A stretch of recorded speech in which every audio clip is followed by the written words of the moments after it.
Welcome to episode 119 of the Guardian 1 podcast. We record live Thursdays at 8 p.m. Pacific, 11 Eastern, right here on twitch.tv/Guardian 1 Network. My name is Remy, and tonight I am joined by Jez. Happy Easter. Agrios. Greetings, Guardians. Sharks. Did somebody say leaks? And Gray. Good evening, everybody.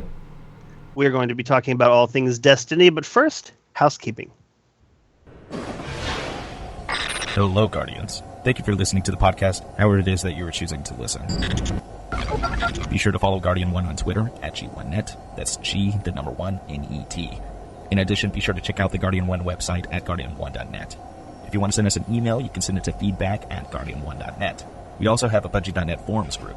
We utilize the forums for both comments and feedback, so be sure to join the conversations going on there. Big thank you to all those currently in the Twitch chat. As Remy said at the top of the podcast, you can watch the show live at twitch.tv/Guardian1 Network. We broadcast every Thursday at 11 p.m. Eastern, 8 p.m. Pacific. If you can't catch the live show, you can always find the podcast on iTunes, as well as upload it to the Guardian 1 YouTube channel at youtube.com/Guardian1 Network. Guardian 1 is a proud member of the Guardian Radio Network, so be sure to check out the Guardian Radio Network website at theguardiansofdestiny.com. There you'll find all of the different podcasts as part of the network, including the flagship podcast Guardian Radio. They broadcast every Monday night, 8:30 p.m. Eastern, 5:30 p.m. Pacific on twitch.tv/Guardian Radio. You can also follow their Twitter account at Guardians of D and their YouTube channel, youtube.com/Guardians of D. Other podcasts that are part of the Guardian Radio Network include Ghosts and Echoes, a podcast that contains a bit of fan fiction and audio versions of the Grimoire cards, as well as the Destiny lore-focused podcast called Focus Fire Chat. Once again, thanks for joining us on the podcast. I'll see you again next week. Thank you very much, Hollow River. Okay, so I'd like to start off episode 119 with a little something different this week. As Guardian 1 continues to grow and as we add more and more people to this group of friendly and funny, smart individuals, conversation begins to spread in different areas, especially with, what some would call a content drought right now. And so one of those conversations started about movies, who doesn't like movies? And so the Guardian 1 movie night was born. And so I'm thinking like every other week, we will have a video drawn and then we will discuss it amongst ourselves and with the community. So without further much ado, I present to you the pick this week, Guardian 1 movie night.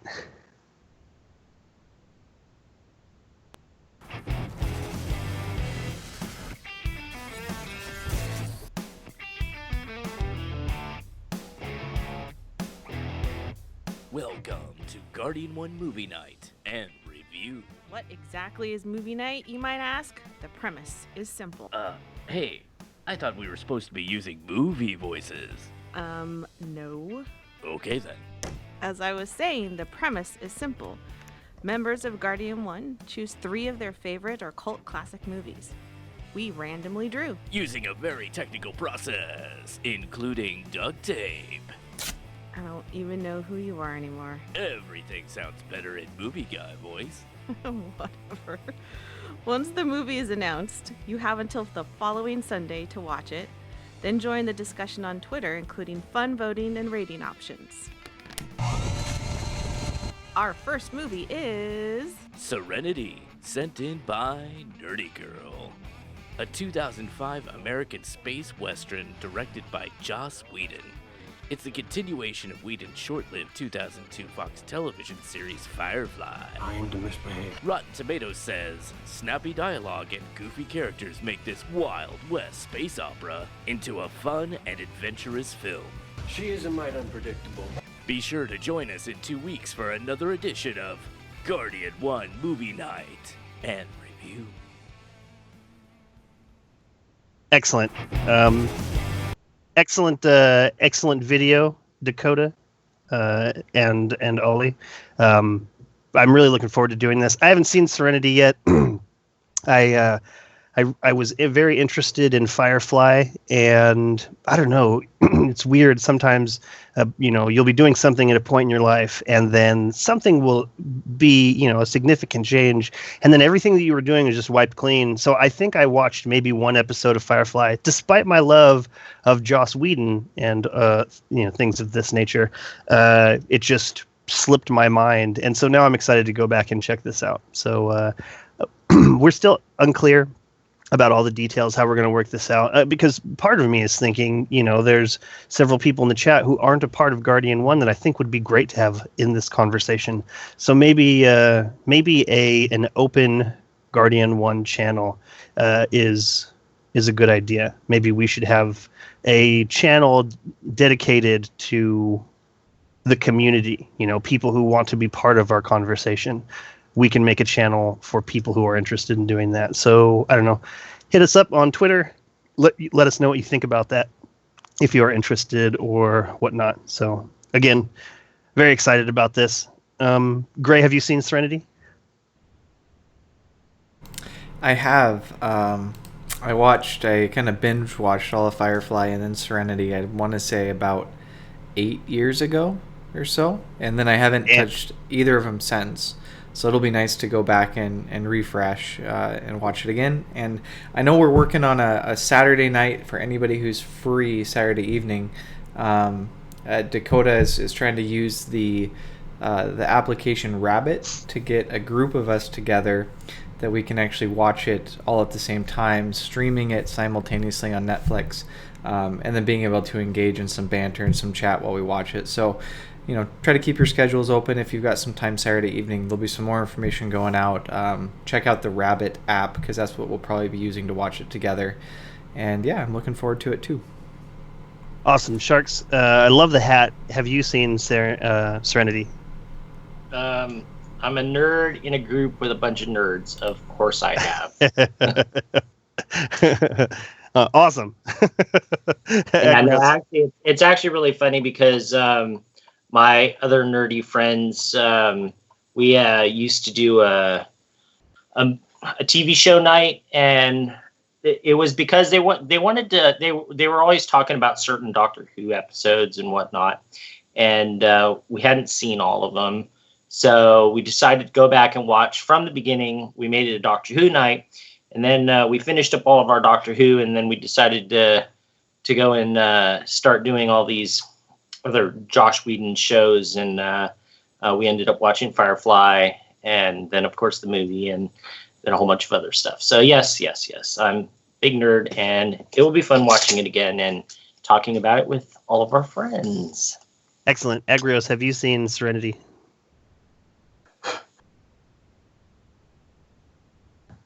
I have several times. Not recently, though. Awesome. I noticed that you left the movie chat, and I was assuming that was because you have problems with Twitter on your phone as it is. And I myself am starting to have problems with Twitter on my phone. And so I would really like to migrate to a new app. I know that Twitter is convenient for everyone and everyone uses it, but I feel like we've hit the ceiling as far as how useful it really is. So I don't know. I'm excited to catch up with you. Jez, have you seen Serenity? Yeah, a long time ago when it came out. I don't think I've seen it since. Awesome. Well, I'm looking forward to this. I think this is a cool extension of something that we are already doing. Conversations, they just get going, and it's really excited to see that happen. And this is the culmination of one of those thought patterns that we all shared. Excited to do that. But let's get to some Destiny. We're here for Destiny. I want to talk about Destiny. Sharks, you want to talk about Destiny? You know it. What do you want to talk about Destiny? What do you think we need to get into right now? Well, leaks. I think that we should go straight into leaks because. Gray, do you think we should do leaks? Go on. What do you think? Let's do it. Gray? I don't want to hear your alternate facts, Sharks. Oh, man. Agrios, should we do leaks? Sharks wants to. Jez, do you want to do leaks? I think Sharks is fake news right now. Hey, dude! Stop! Okay, then, unless anyone has objections in chat, I think that we should get right into it. Or do you want to be the leader here, Sharks? You're the only one wearing a press hat, I see. Sure. Okay, so as we all know, there has been zero information and about anything Destiny, really, to be quite honest. And the entire community out there was abuzz last week with Deege's weekly address talking about green.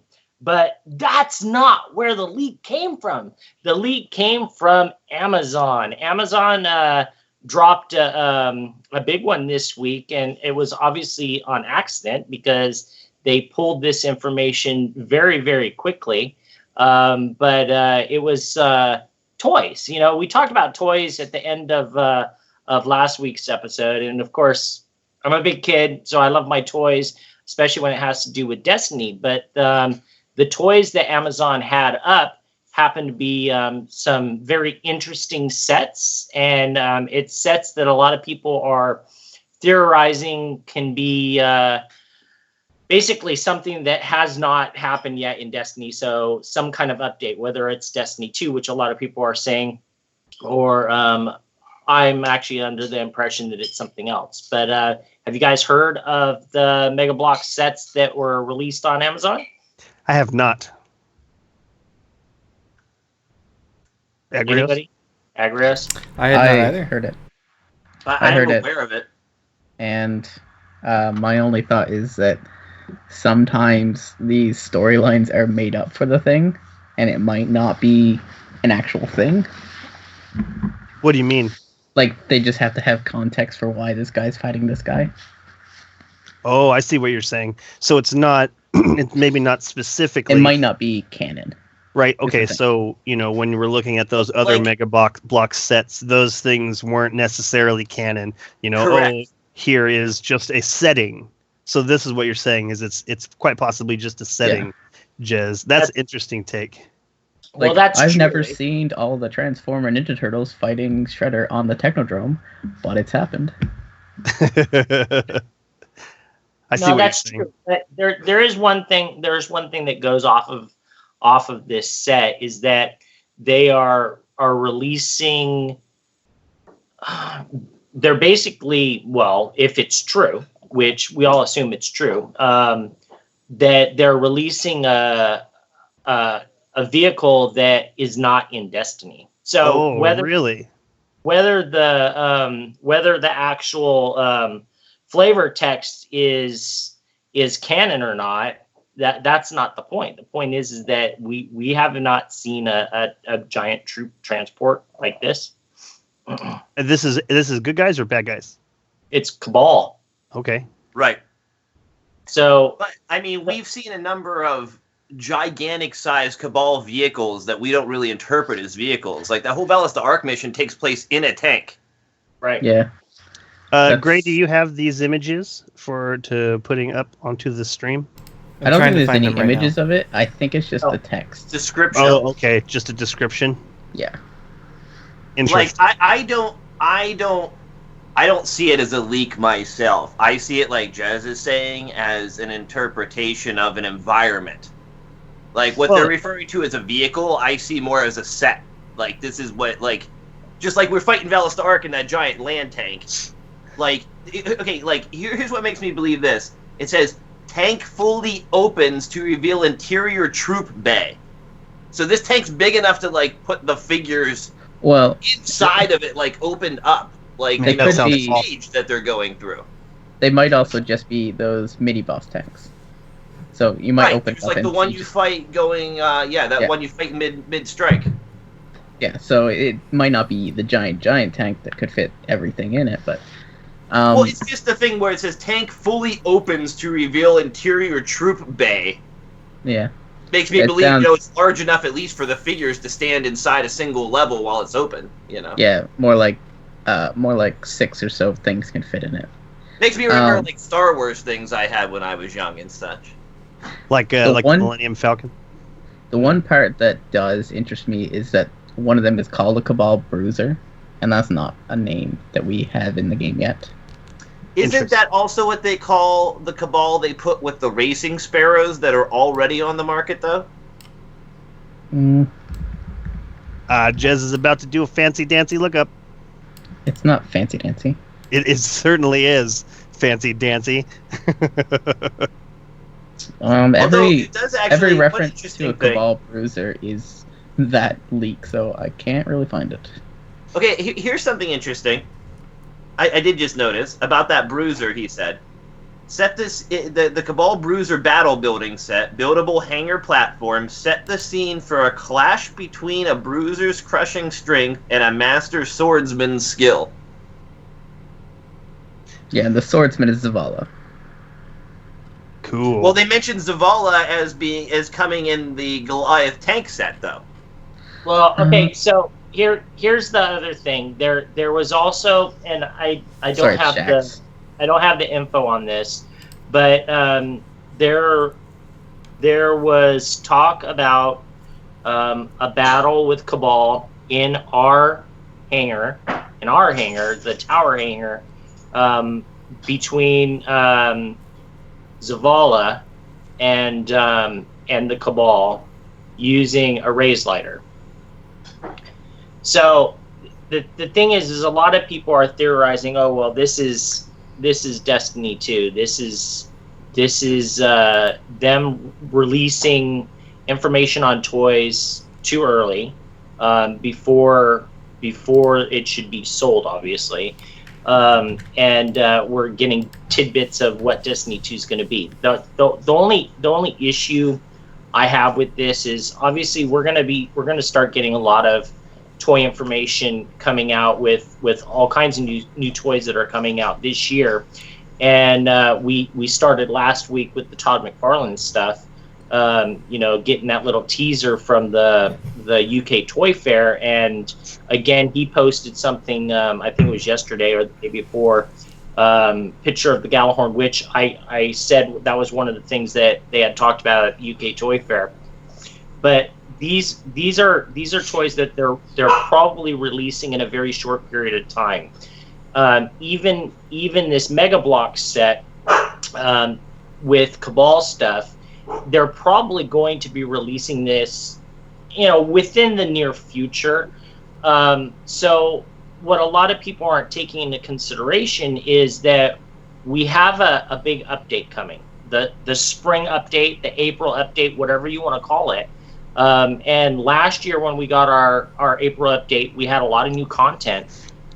Maybe this is content that's going to be in that April update, and that will have story arcs for it. A lot of people have said, oh, well, maybe whatever happened to all the Cabal stuff, because, we thought that there was going to be a lot of major Cabal stuff a long time ago. We thought there was going to be a Cabal raid, and everybody said, oh, well, that's been pushed to Destiny 2. We don't know that. Maybe it's still sitting there, and they've got this stuff to tease us with just before they finish, before we finish this game, and then move on into the next game.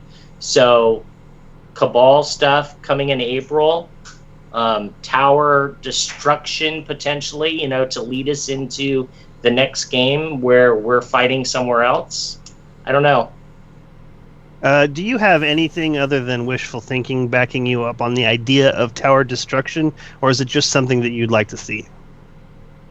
Well, no, there is no tower destruction. I don't know. I don't have any information saying that there's tower destruction, but there is information on saying that the Cabal are fighting in the tower. Hold on. Yeah, Remy, I don't know if you saw what I posted there. So the actual description says, a legendary warrior faces his greatest contest yet in the tower hangar. Wielding his raise lighter, the hero of the Crucible, Lord Shaxx prepares to pit his blade against the furious cleavers of the Cabal Red Guard. So that's where the language is about the tower. Right.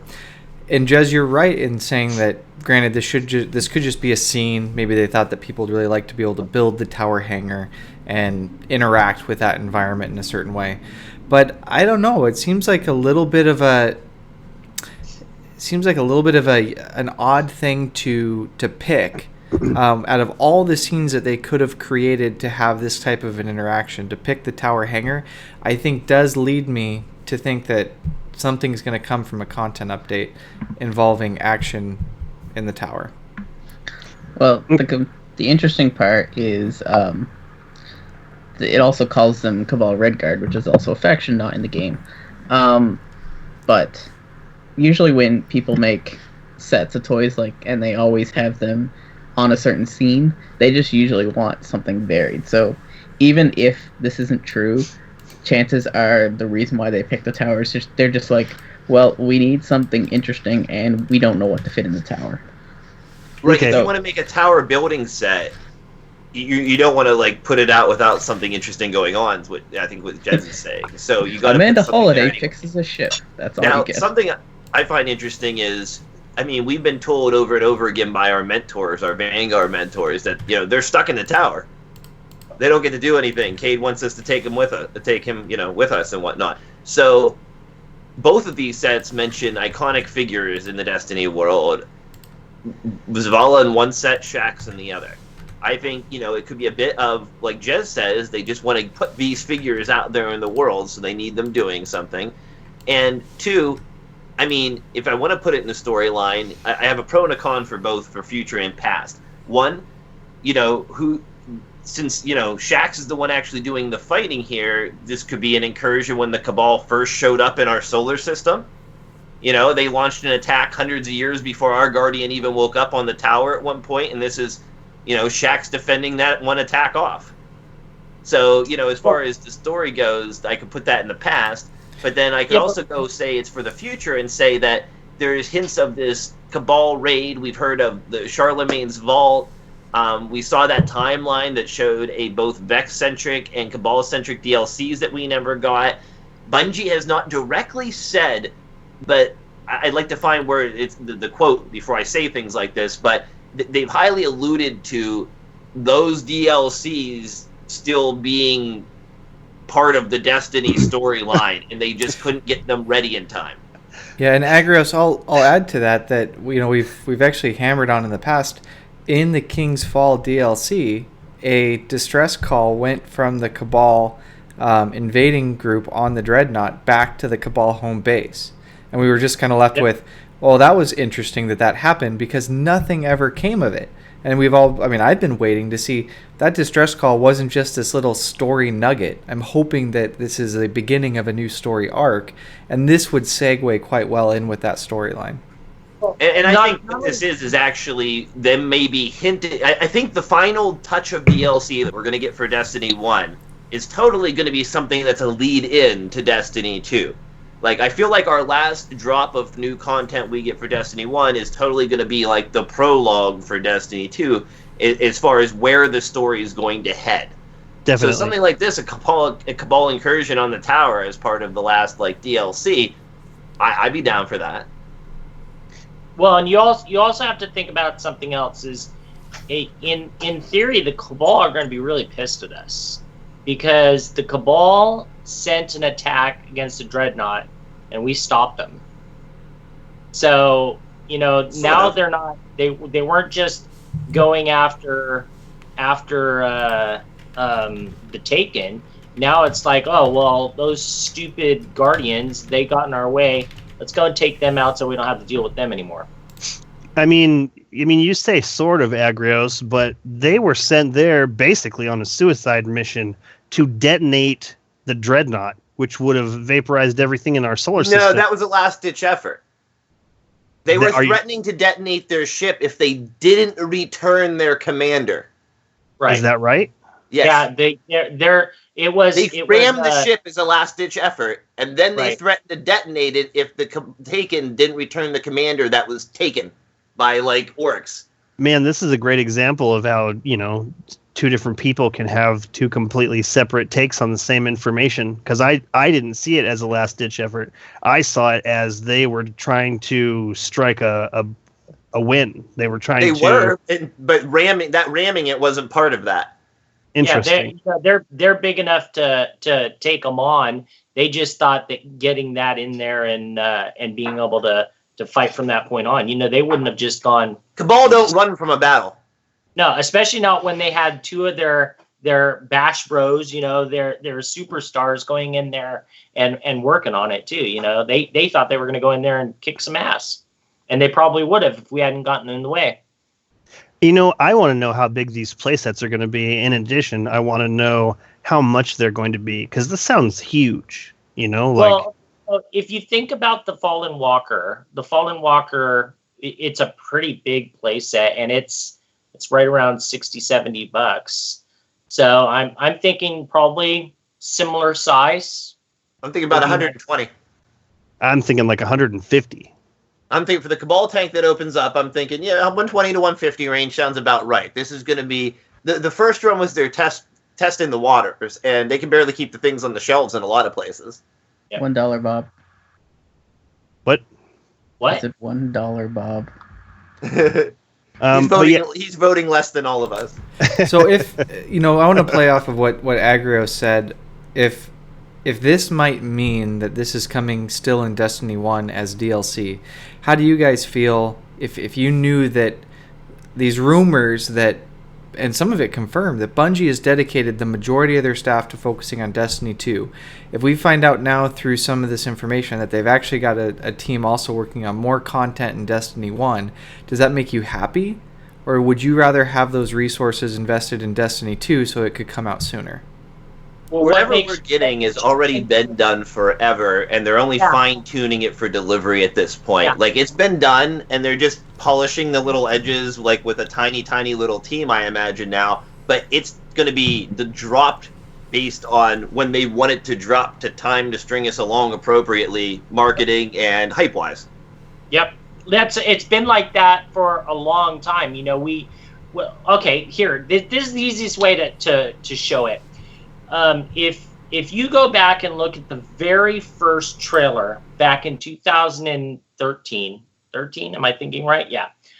When they got up on stage and they were showing, look at this walkthrough and look at these ships flying by, they actually show a ship that we didn't see until, when did we see it? Year 2, at the end of year 2. And that was the ship that looks very similar to the aspect of Blast, but it was the Taken ship. That ship was made way back then. So they knew they were doing all this stuff. Or for the most part, they had an idea. So I do think that they have people working on stuff and changing stuff, and obviously bringing in voice actors to add bits, maybe doing more cutscenes. There are people working on things like that.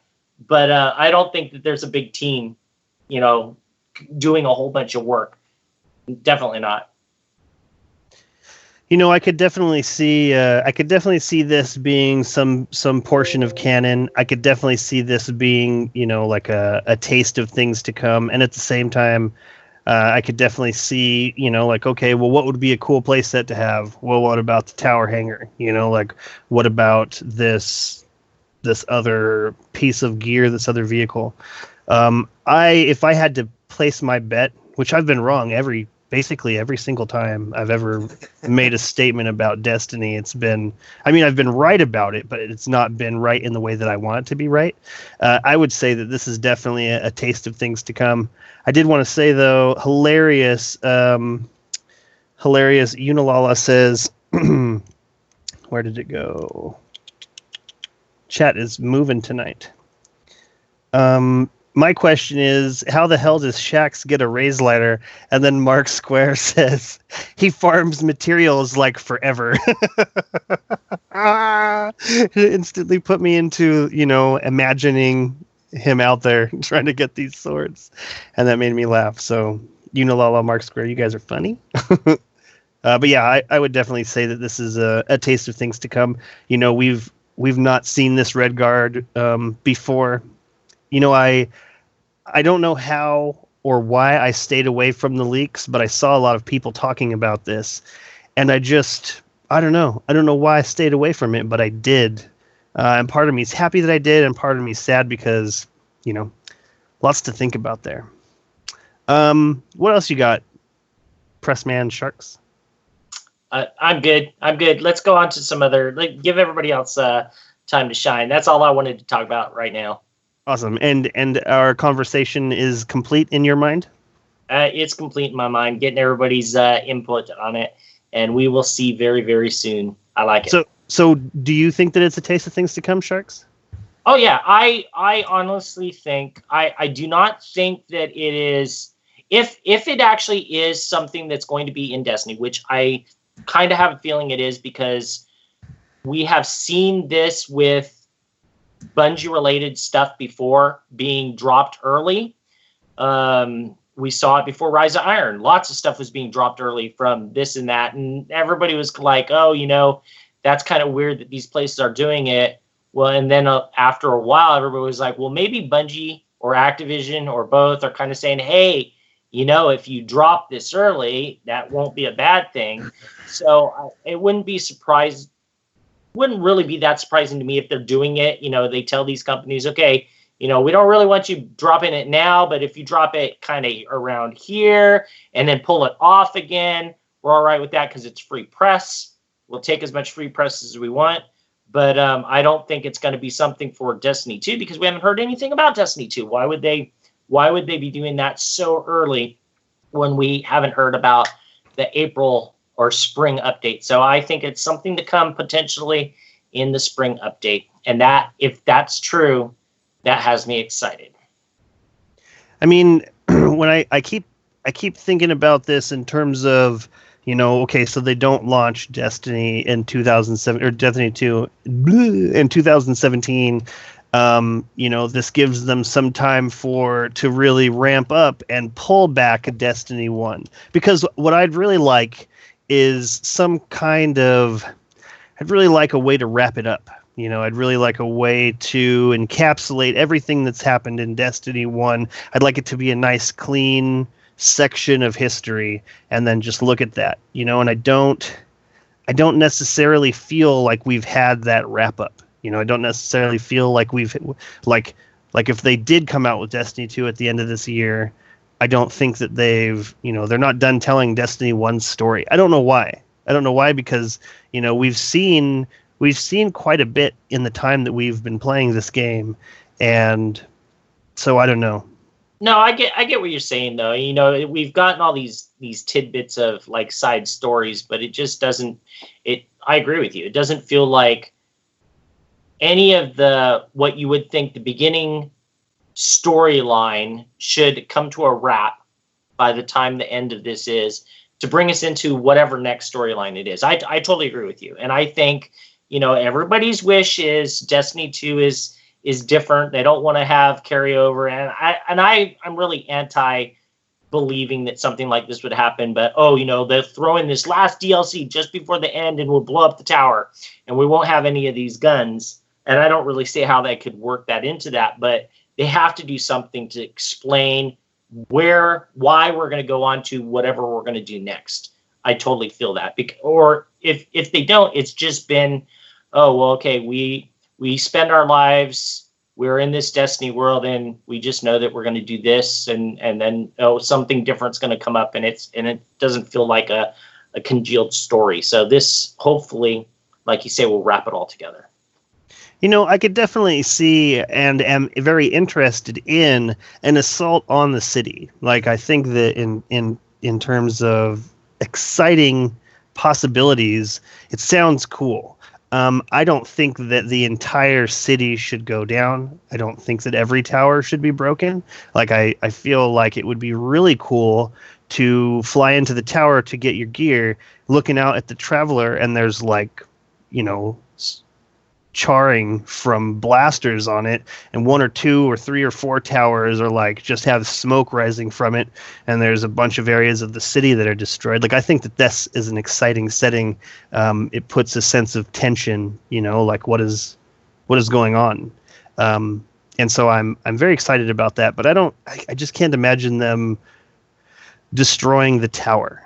I can't imagine that not being our home anymore. It just seems like, I don't know. It seems weird. Okay, Jez, did you have anything else you wanted to add to this? Oh, never mind. Agrios. I'm good. No, it's okay. I was just gonna say, if you remember, I wanted them to blow up the tower when the reef was created back for House of Wolves. I don't know if you recall that, but No, I certainly do. my pitch then. I certainly do remember that, and I'm glad that they didn't. I feel like it's important to have like a home base. You know, they want you to feel like positive about this. They want you to, for it to be a hopeful place, a hopeful game, something you want to come back to. And I just think that if we never went back to the tower, like they destroyed all that, and we never went back there, we just kept going back to the reef, that it would be a bummer. I don't see him doing that. Maybe move us to a new tower. That would be cool. The tower that we were in is destroyed. Maybe how about this? Okay, so we have to, this is like just throwing something totally out there, right? But if you want to really get rid of the tower so that you don't have any of your old gear or whatnot, and this would progress the storyline too. Destiny 2 opens, the tower's destroyed. So where are we going to go? We go to the big beaming ball that's over the city, and make that our tower, and we awaken the traveler. Interesting. I feel like with the way Destiny has been presented to us, and a lot of people have been really upset that there hasn't been anything from the Traveler. It just sits there. And I feel like this is on purpose. I feel like this is a very specific move that gives you like an anchor. The Traveler is this anchor.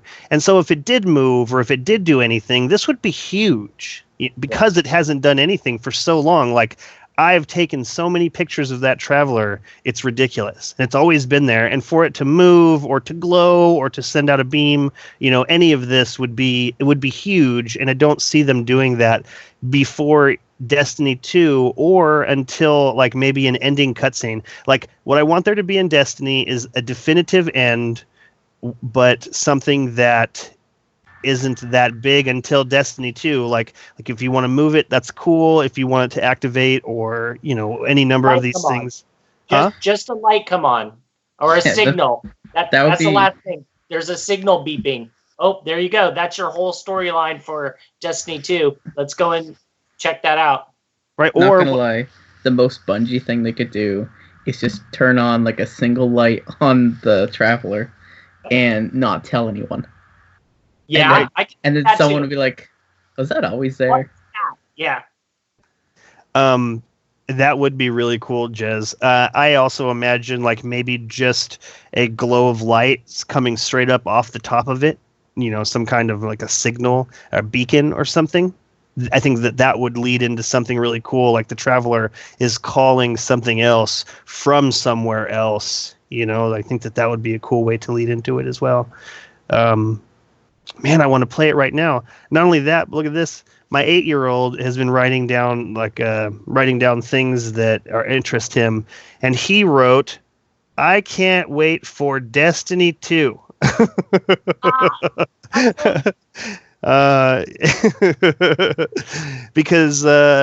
Because seriously, I still got stuff to do. I'm still plunking away at the books. And it's been easier to delete things.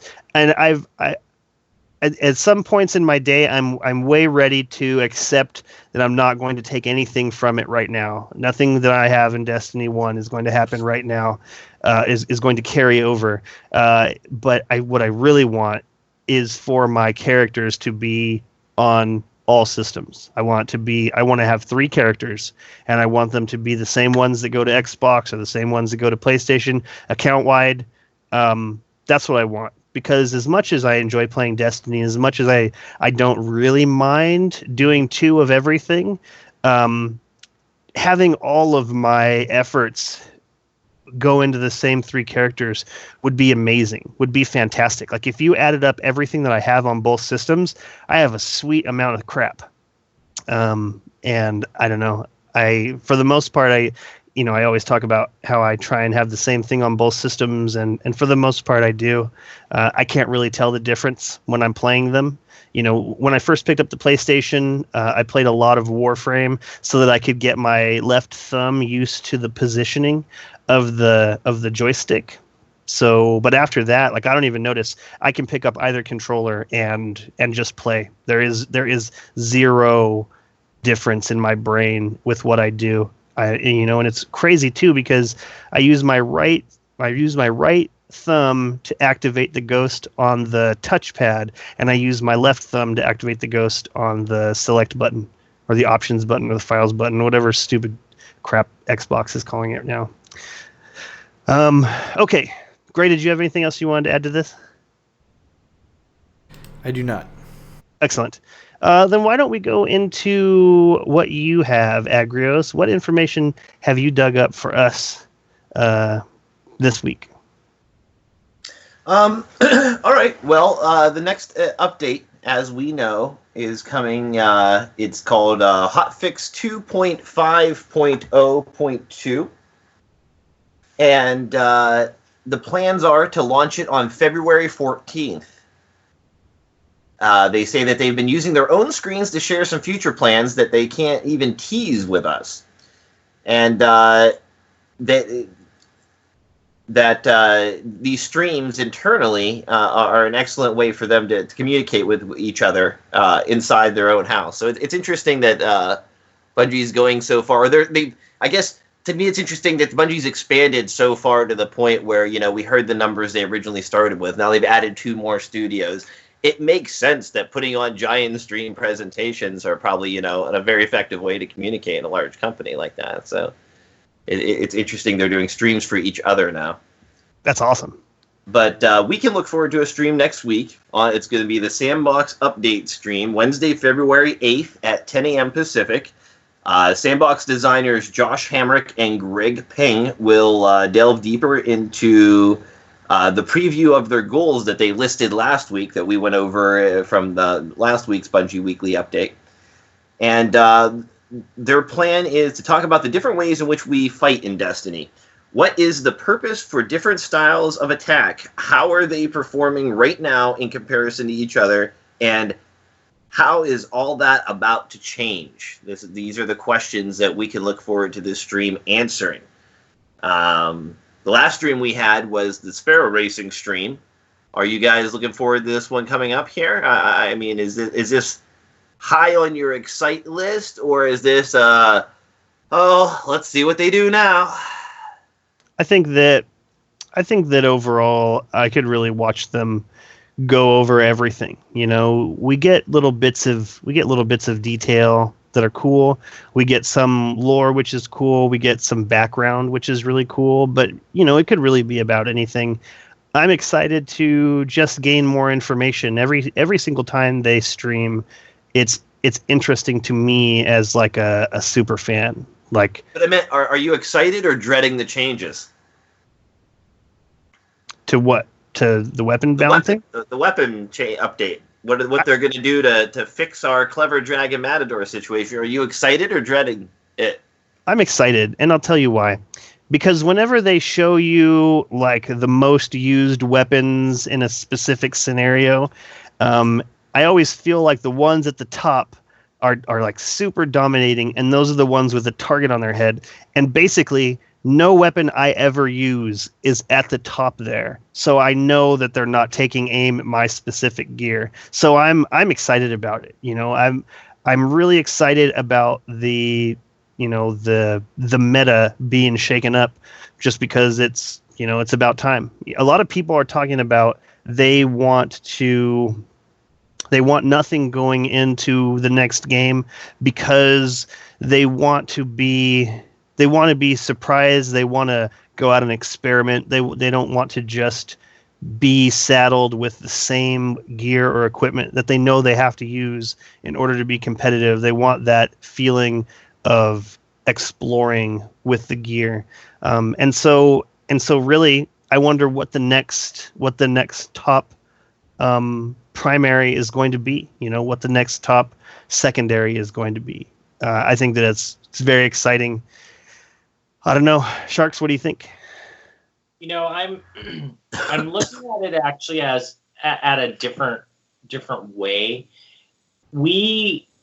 Unless I'm wrong, correct me if I'm wrong, we have never seen a stream when they've come out and done quote unquote a gun patch.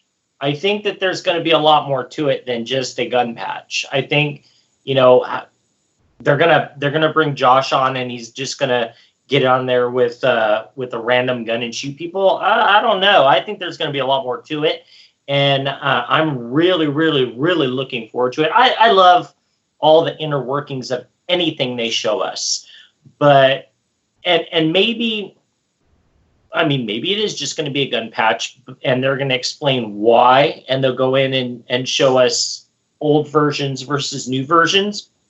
I don't know, but I'm very much looking forward to seeing it. I like change.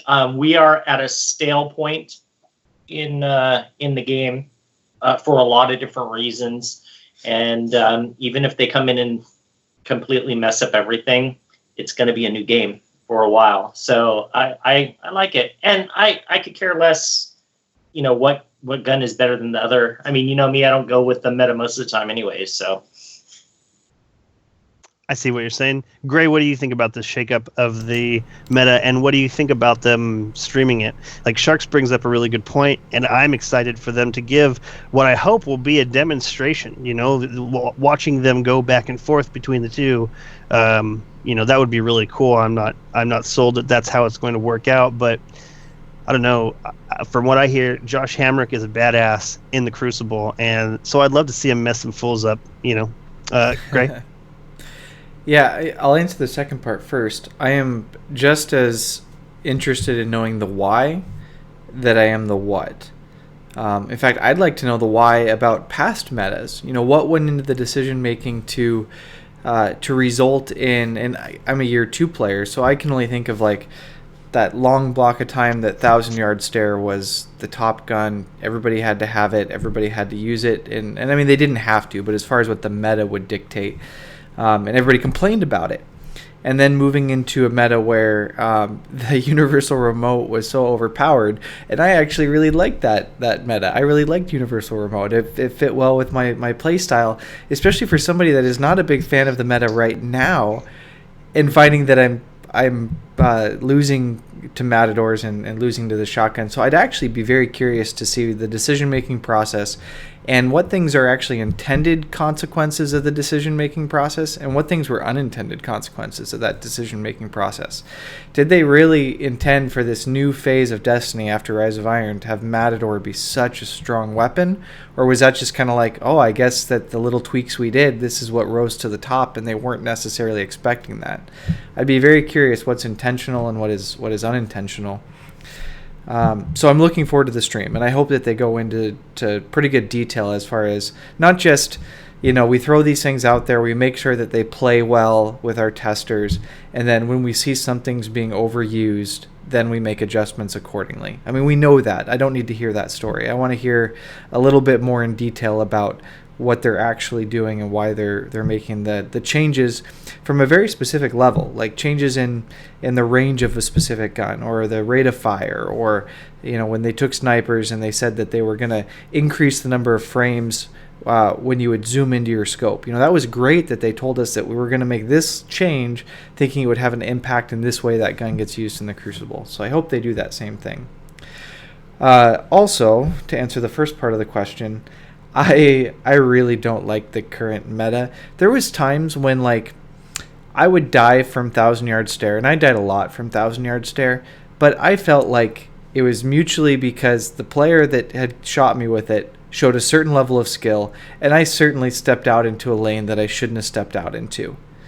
It made the game a little bit stagnant in that it really locked down. There were certain areas of maps that you just couldn't walk through because you knew that there was going to be snipers hard scoping through those lanes. But at least I could say this person was really skilled with that gun, and that's why I died. There's just so many times right now in the meta that I feel like I'm in the advantageous position with my pulse rifle at the optimal range that I could dance around and should be able to kill a shotgunner before they kill me, and I lose those engagements. And that's the thing that I think is broken right now in the meta. When you feel like you're playing the situation correctly, you're hitting your shots, your range is optimal, and you still lose those engagements because a weapon which is supposed to be a one-shot, short-range weapon is able to kill you in instances that isn't really what I think it's designed for. That's what I think needs to be fixed. And I didn't feel that way with 1,000-Yard Stare. That's supposed to be a one-shot kill from distance, and it did that effectively, almost too effectively. I'm hoping that with these changes, we'll move into a meta where at least it makes sense. Right now, I just don't feel like it makes much sense. Okay, so you bring up some good points. The first one being, was this intentional? And usually, not always, but usually when something is not intended, Bungie will swoop in with a patch, and they will attempt to very quickly write what was not supposed to be there. You know, they did it with PvP, they did it with PvE. I felt like they let Thorn reign for far too long. I don't know why. You know, I wish I could have been in there to see, you know, the decision. Okay, well, Thorn is just it.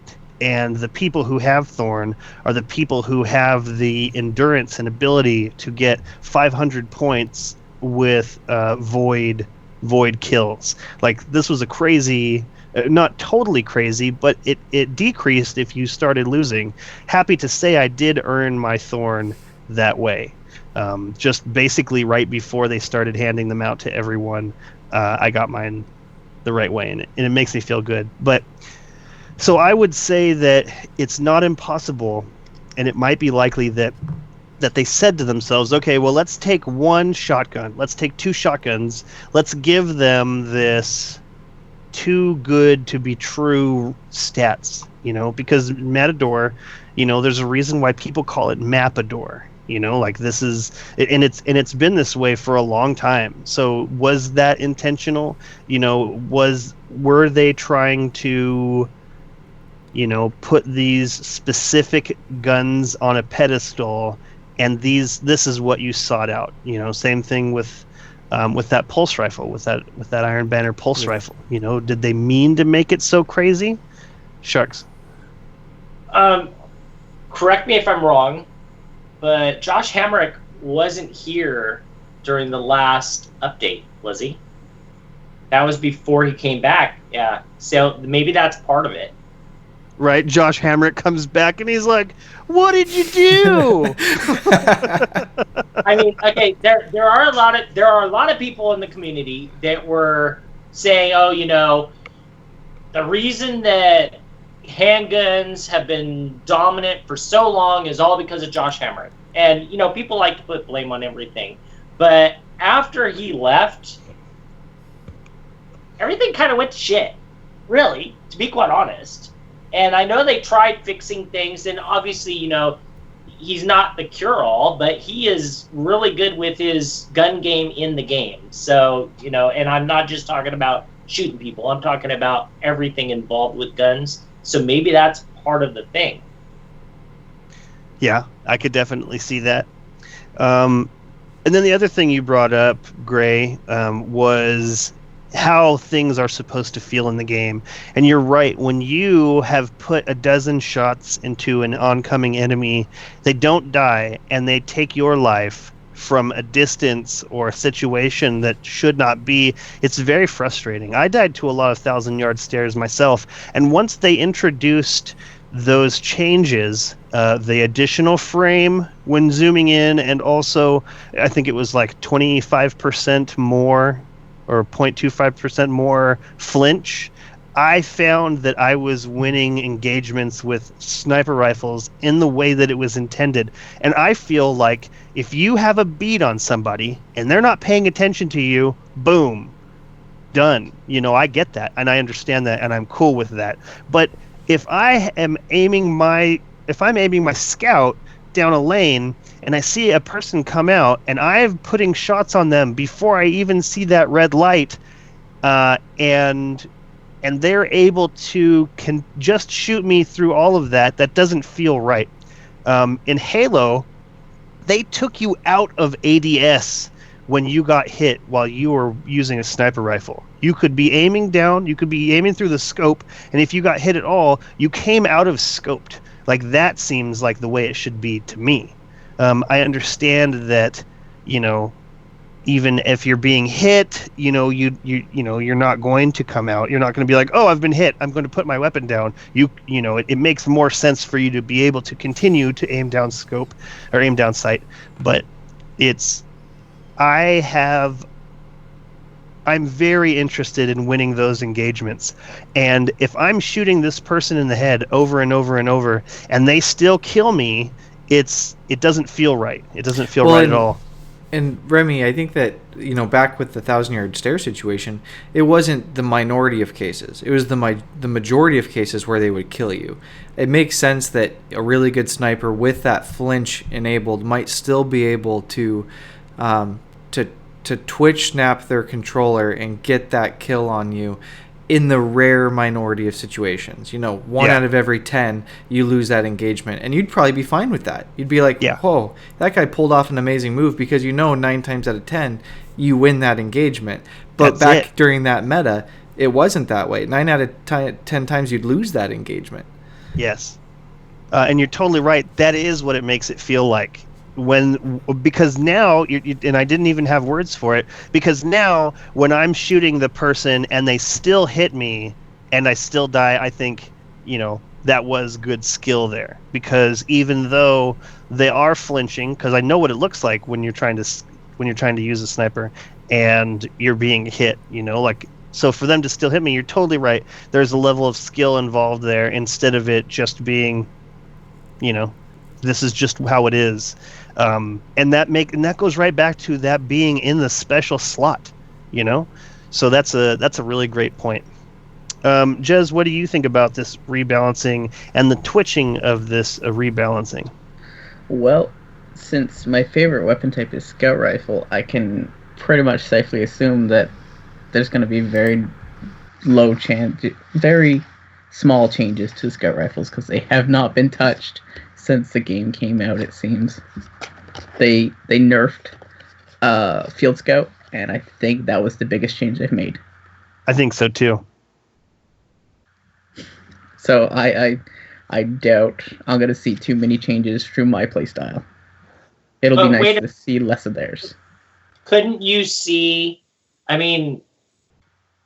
this is going off on a side, really, but if you look at every gun has had its heyday. Scout rifles really haven't.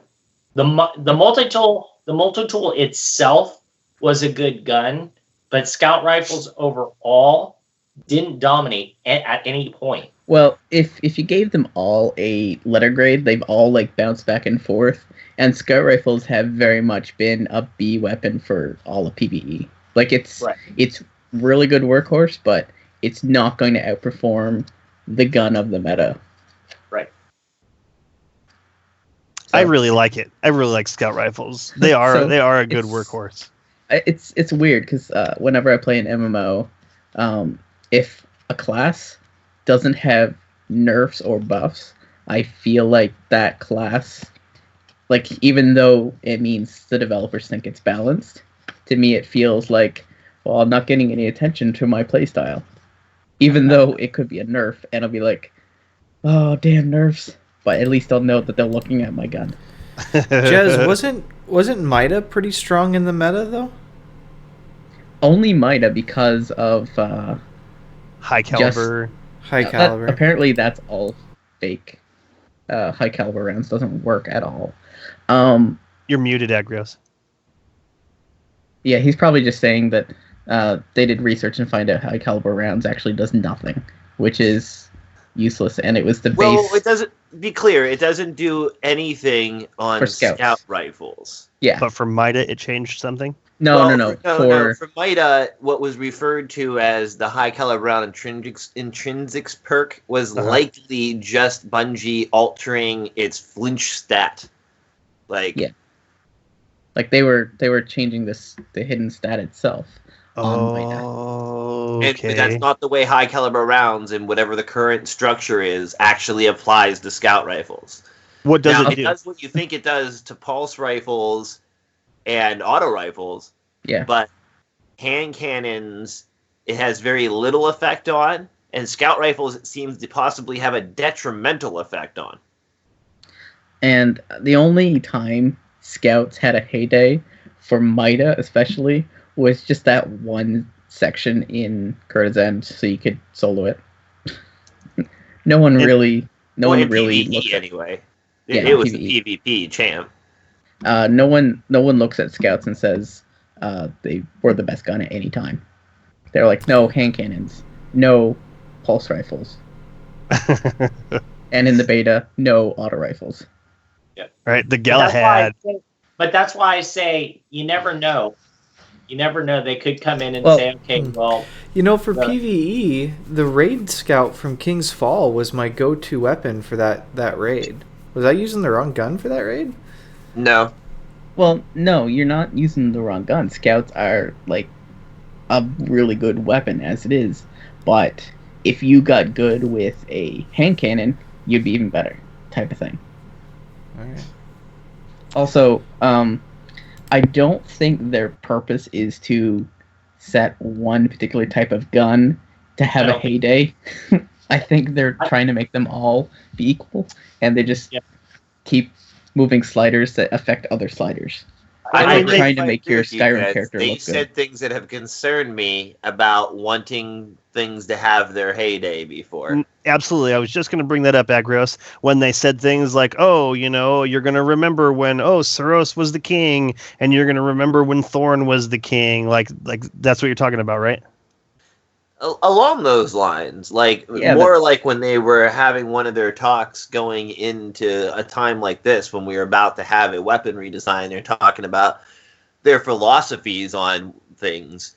I think it was around the time when they were pointing out like the way to decide what they're going to nerf basically is by how many people are using it and how large of a percentage it is off of the norm. How high its use rate is off of the norm. Well, then it needs to be brought back in if its use rate's that high off the norm. And they went further to say things along the lines of, I have to find a quote. I don't want to misquote anybody or anything like that, but they said things along the lines of, it's time for a different weapon to have its time in the time to shine, and that we want to make sure we give all of them a chance type thing. I was gonna say all of your quotes. Reason it's easier. It's definitely going to be easier for them to just make a class of gun higher, more powerful, to change up everything than it would be to come in, rework all the guns, and get them all as close as possible. And I think I agree with you. In the past, they've done it that way.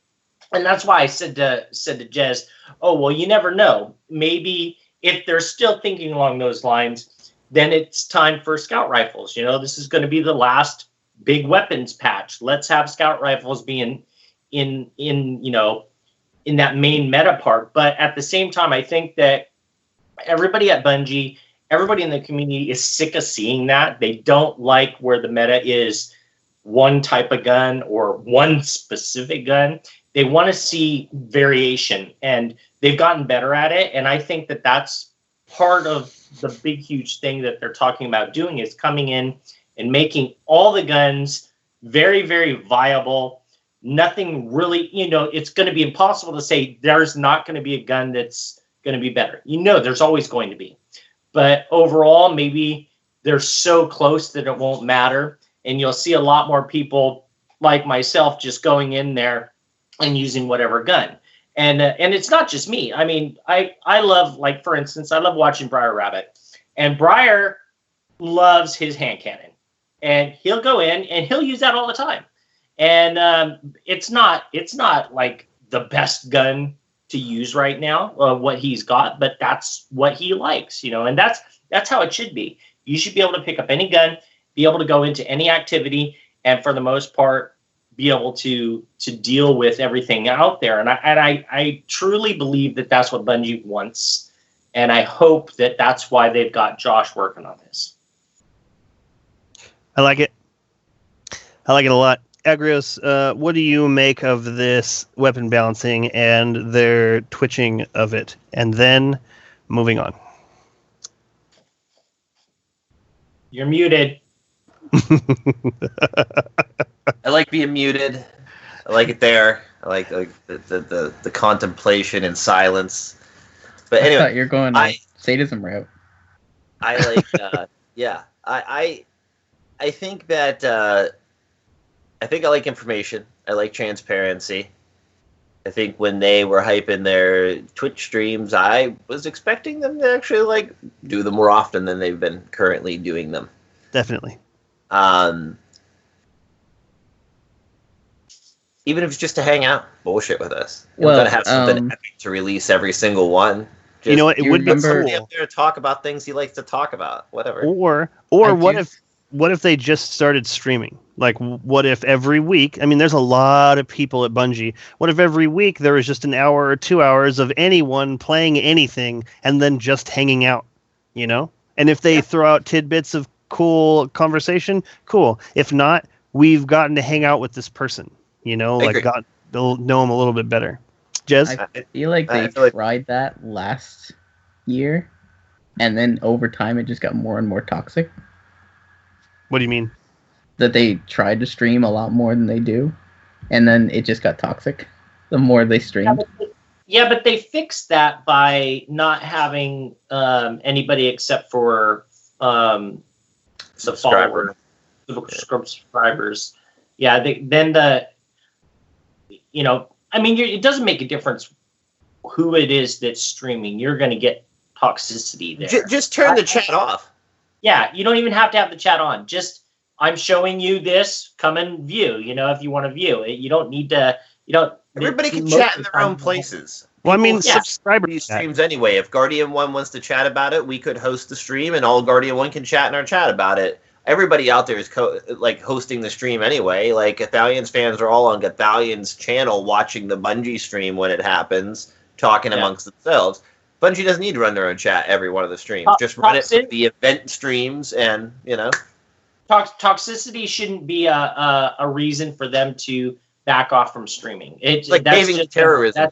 That'd be a lame reason if that's what they were gonna use. They're just not doing it. They've got all their resources doing other things, which I understand that makes sense. But I agree with Agrios, though. They should, especially when you've got two community managers that they're pretty much their whole purpose is to deal with us. How about this? The weekly update is on stream every week, sitting there, even if it's like 20 minutes of them talking and showing whatever instead of writing it down. That's something, having something on stream. I mean, that would be really weak. But I mean, why not? There. I mean, if Cosmo and Deej are too busy with what they already have them doing, so, pay another employee, stick another 10 grand on their salary, and now they got to stream once a week for a couple hours. Like, that really is that hard.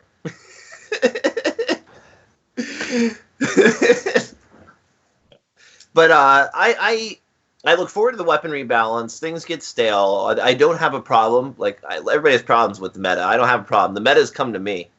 I've played with full auto or pulse rifles and shotguns since Destiny was created. No, that's what I've used. Doesn't matter what the meta was. Doesn't matter what they do to change it. That's what I'm going to use. I do fine with it. I've gun fine with it. Full auto rifle, full auto pulse rifle, or a fast firing stable rifle. That's all I need. The IS-47 full auto scout rifle. I do almost as good with that as I do with the Clever Dragon. It's not that big a deal to me. I want to change the subject, but it's kind of not change the subject. I want to take a raise of hands. Who thinks that Agrios is going to be really salty after the weapons patch? I feel like I'll have the same amount of salt that I've had after every weapons patch because I like how it feels and I don't need it to change. So unless they've souped up something that I use, I always don't like the changes because I'm already used to the way it worked before. So. I look forward to the game getting changed up. But what I don't like is Bungie's history of the way they try to fix things. They simply take what's on top and pound it down into the ground a bit, and then but they're not doing that. Seems like all the other changes except for that one are just arbitrary number changes. Like they change auto rifle damage. Like we're gonna buff this by 0.0000006%. But Agrios, they've said for weeks that's not what they're doing. They're not going to do that this time. But they do it every single time, and I don't know. They've claimed, I don't know. You can't talk about the past. Don't talk about the past. This is the future. I'll believe it when I see it. Moving on. February 14th. That's when you'll see it. I'll believe it when I see it. Okay, moving on. So we're done talking about weapon rebalancing now? Everybody got the weapon rebalancing out of their systems for now? For now. Okay. All right, so the live team comes to us with some of their issues, and a lot of times we kind of pass over these. A lot of times these issues are a little more specific to specific players, and I mean, and they still are in this case, but there's two pretty big ones they're working on, and there's some major news, in my opinion, on this front. Local network fire team issues. One of our highest priority investigations since the release of Destiny Rise of Iron pertains to local network fire team issues. Some players are currently unable to form fire teams with other players connected to the same router or home network. This means families, brothers and sisters, brothers and brothers, fathers and sons can't play Destiny together. Ones who have played, their entire Destiny journey up to Rise of Iron together found themselves unable to continue to do so. This is terrible. Some of them have been able to go through and, change their NAT types, change their router settings. You can put Google's DNS in instead of the standard DNS. A lot of these things have helped a lot of people, but some of them have just hit a wall as far as that's concerned. And it seems that changes made in Rise of Iron are totally preventing their ability to play together whatsoever. The good news is that in recent weeks, we have identified a potential cause for this issue that was introduced by a previous Destiny update. Internal teams are actively investigating ways in which to address this issue in hopes of implementing a solution in a future Destiny update. So the fix isn't coming yet, but it seems that up till now, we've gotten we don't know why this is happening, we'd like to fix it. But now they've actually identified some issue, and I think this is a pretty major thing. I mean, it has to be a pretty major discouragement. Not just a discouragement, but it has to be, it's a pretty big bummer, like, to have played your whole Destiny journey with someone, and then all of a sudden, Rise of Iron comes out, you're psyched, you go, you buy it, you've already bought it, you get into it, and now you can't play together. Your brother in the PS4 in his bedroom, and you're in the PS4 in your bedroom, you can't play together anymore. You can't even be logged on to Destiny at the same time anymore. You've got to split up your Destiny time. In some cases. That's crazy. I would be pissed if it was happening to me, obviously, because everybody knows, got my wife PlayStation and Destiny so we could play together. But lucky enough, knock on wood, it hasn't happened. So I'm really happy to hear they're making progress in that. And like, this is something really important that does need worked on. Like, I definitely feel for those people going through that. That's crappy. So I'm glad they're getting that worked out. Another issue that is pretty huge in the community: SIVA key fragments and skeleton key issues. Alongside the local network fire team issue, we are actively investigating reports of SIVA key fragments or skeleton keys being removed from character inventory. In many cases, reporting players have stated that this issue occurs more frequently when characters have a full inventory of skeleton keys, 5, or SIVA key fragments, 200. Additionally, logging out of Destiny either by changing characters, logging out, closing the game application, or turning off a console after leaving the common, the little white engrams containing those two items on the ground within the game world may lead to this issue occurring. There's also been reports that possibly them getting pushed out of your postmaster could trigger this event. Just this week, there was a Guardian who posted a warning on the subreddit. They lost nearly all of their 136 SIVA fragments from this glitch. So please don't store your fragments and keys together, and try to keep them spread out among your characters and your vault. It seems that when this affects, it only affects a single instance of them in your inventory. So I knew we had a thing quite a while back about SIVA fragments, and I don't remember if they ever said that they had come out and fixed it or patched it, but I was always just really leery and didn't keep anything. It was back when we were also having problems with the SIVA keys at the same time. And so I would only keep so many on me, and then I started not caring anymore and started putting them all together.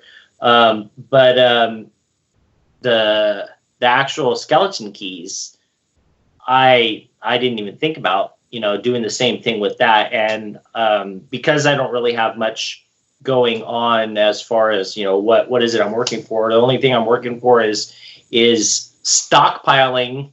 If you look at my, I should do a recording of my stream and just go through and look at my vault and what I've got stockpiled, take some pictures, and we can talk about that on one of the podcasts. But one of the things I've been stockpiling were these keys, because what's the point in me going and opening up a chest when I don't need it and I don't have room for that stuff anyways? But I thought, what the hell? It was pretty hard at one point to get those keys. I'm going to stockpile them. And I didn't realize they capped 5. I was like, well, that sucks. So I started stockpiling 5 on every character and put 5 in the vault.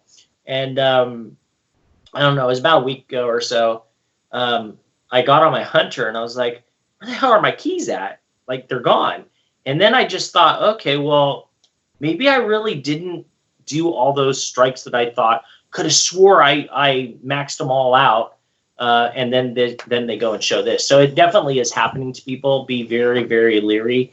I've heard some people in the community say, don't put more than 4, and then you're good to go. And then of course, then you have room to pick up one if you happen to go into a strike. But yeah, it is definitely happening to people. It's happened to myself. Sucks. I don't ever have enough, so I don't need to worry about that. I'm so far from even having 5 on one character. Although I will say that I've been pleased with the drop rates. The drop rates have picked up on Siva Crisis Strikes. I seem to get one every other week on each of the systems, so I'm really pleased with this. You get one with the Nightfall too, automatically. Totally. Yeah.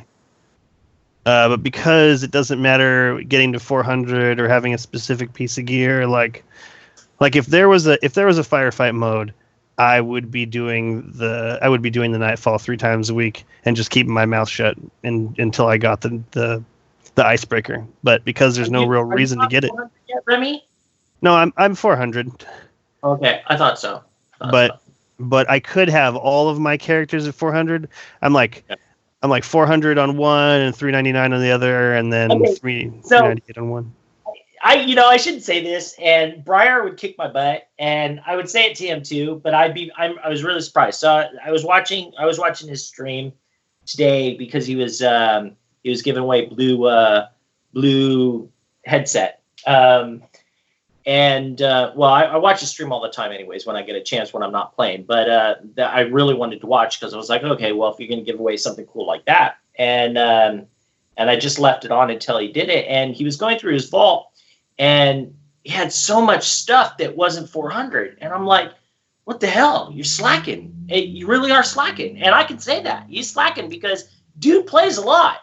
And maybe I play more than him, I guess. I mean, I play a lot. But I don't have any gear that's not 400. The only gear that I have that's not 400 can't be infused to 400. So it's understandable. But then I'm going to go to you, Remy. Like, you should have, most of your gear should be 400 by now. Really should be. You have no excuses.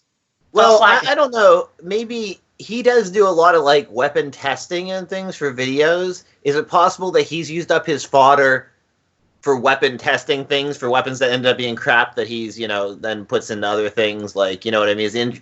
Maybe he needs to use this to cycle through a lot of that for the videos he makes and things? He's a hoarder. He's a hoarder. He's a worse hoarder than you are. And that's I don't know about there's no more room to be a worse hoarder than me. No, seriously. You can't be a worse hoarder than me. I'm full. No, yeah, he was full too. He was full until his he can't be worse. He can tie me. He can tie me. That's it. Yeah, I just don't really play. I just don't play enough to have that much of an influx of 400 gear. Like, I feel like once I got one of my characters to 399 and I started getting 400 gear, I'd probably get 1 or 2 pieces of 400 gear a week just from those elite bounties, those elite crisis strike bounties, or when Iron Banner's in town, I'll get 2 or 3 pieces.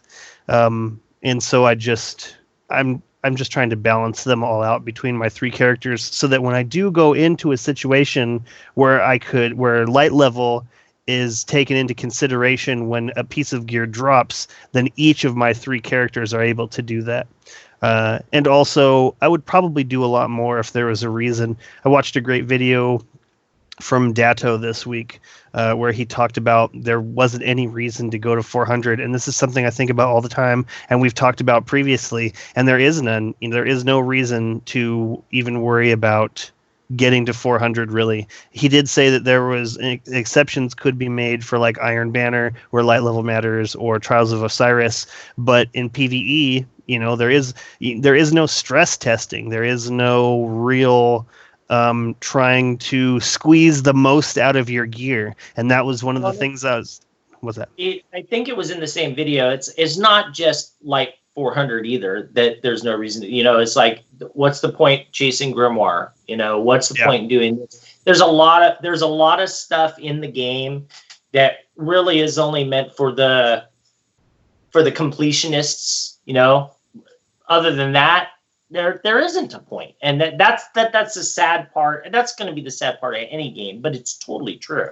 Yeah, that's one of my most despised changes in Destiny, when they took the Grimoire score off our nameplates. Definitely. Yeah, that was so much fun to do, but now it's no fun. You don't see it on anyone. It's so hard to just check to see what someone's is. I don't care that much, but when I'd see it staring at me in the face, I could either be like, "Nice Grimoire score. Did you see mine?" And you could.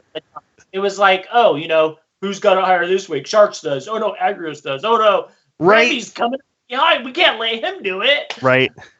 I see your Grimoire score is as big as mine.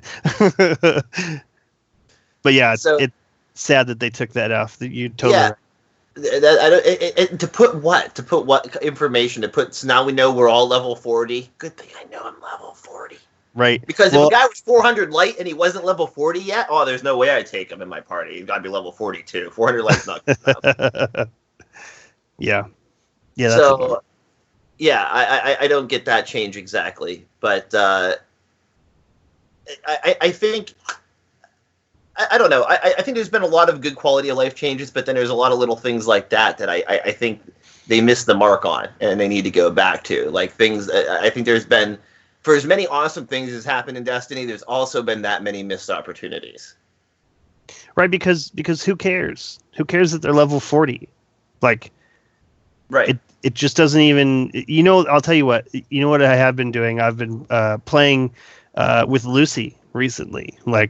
She's taken up a huge interest in Destiny, and she's like, let's go take out the bad guys. And then, so we're on the 5th story mission in the beginning of Destiny, and it's been really cool. And because we've been going through these missions, I will actually see other people who are level 8 with a level 40. And it's funny to know that that's what those 2 people are doing. This person who plays all the time is hanging out with this person who's brand new to all this, and it brings a smile to my face.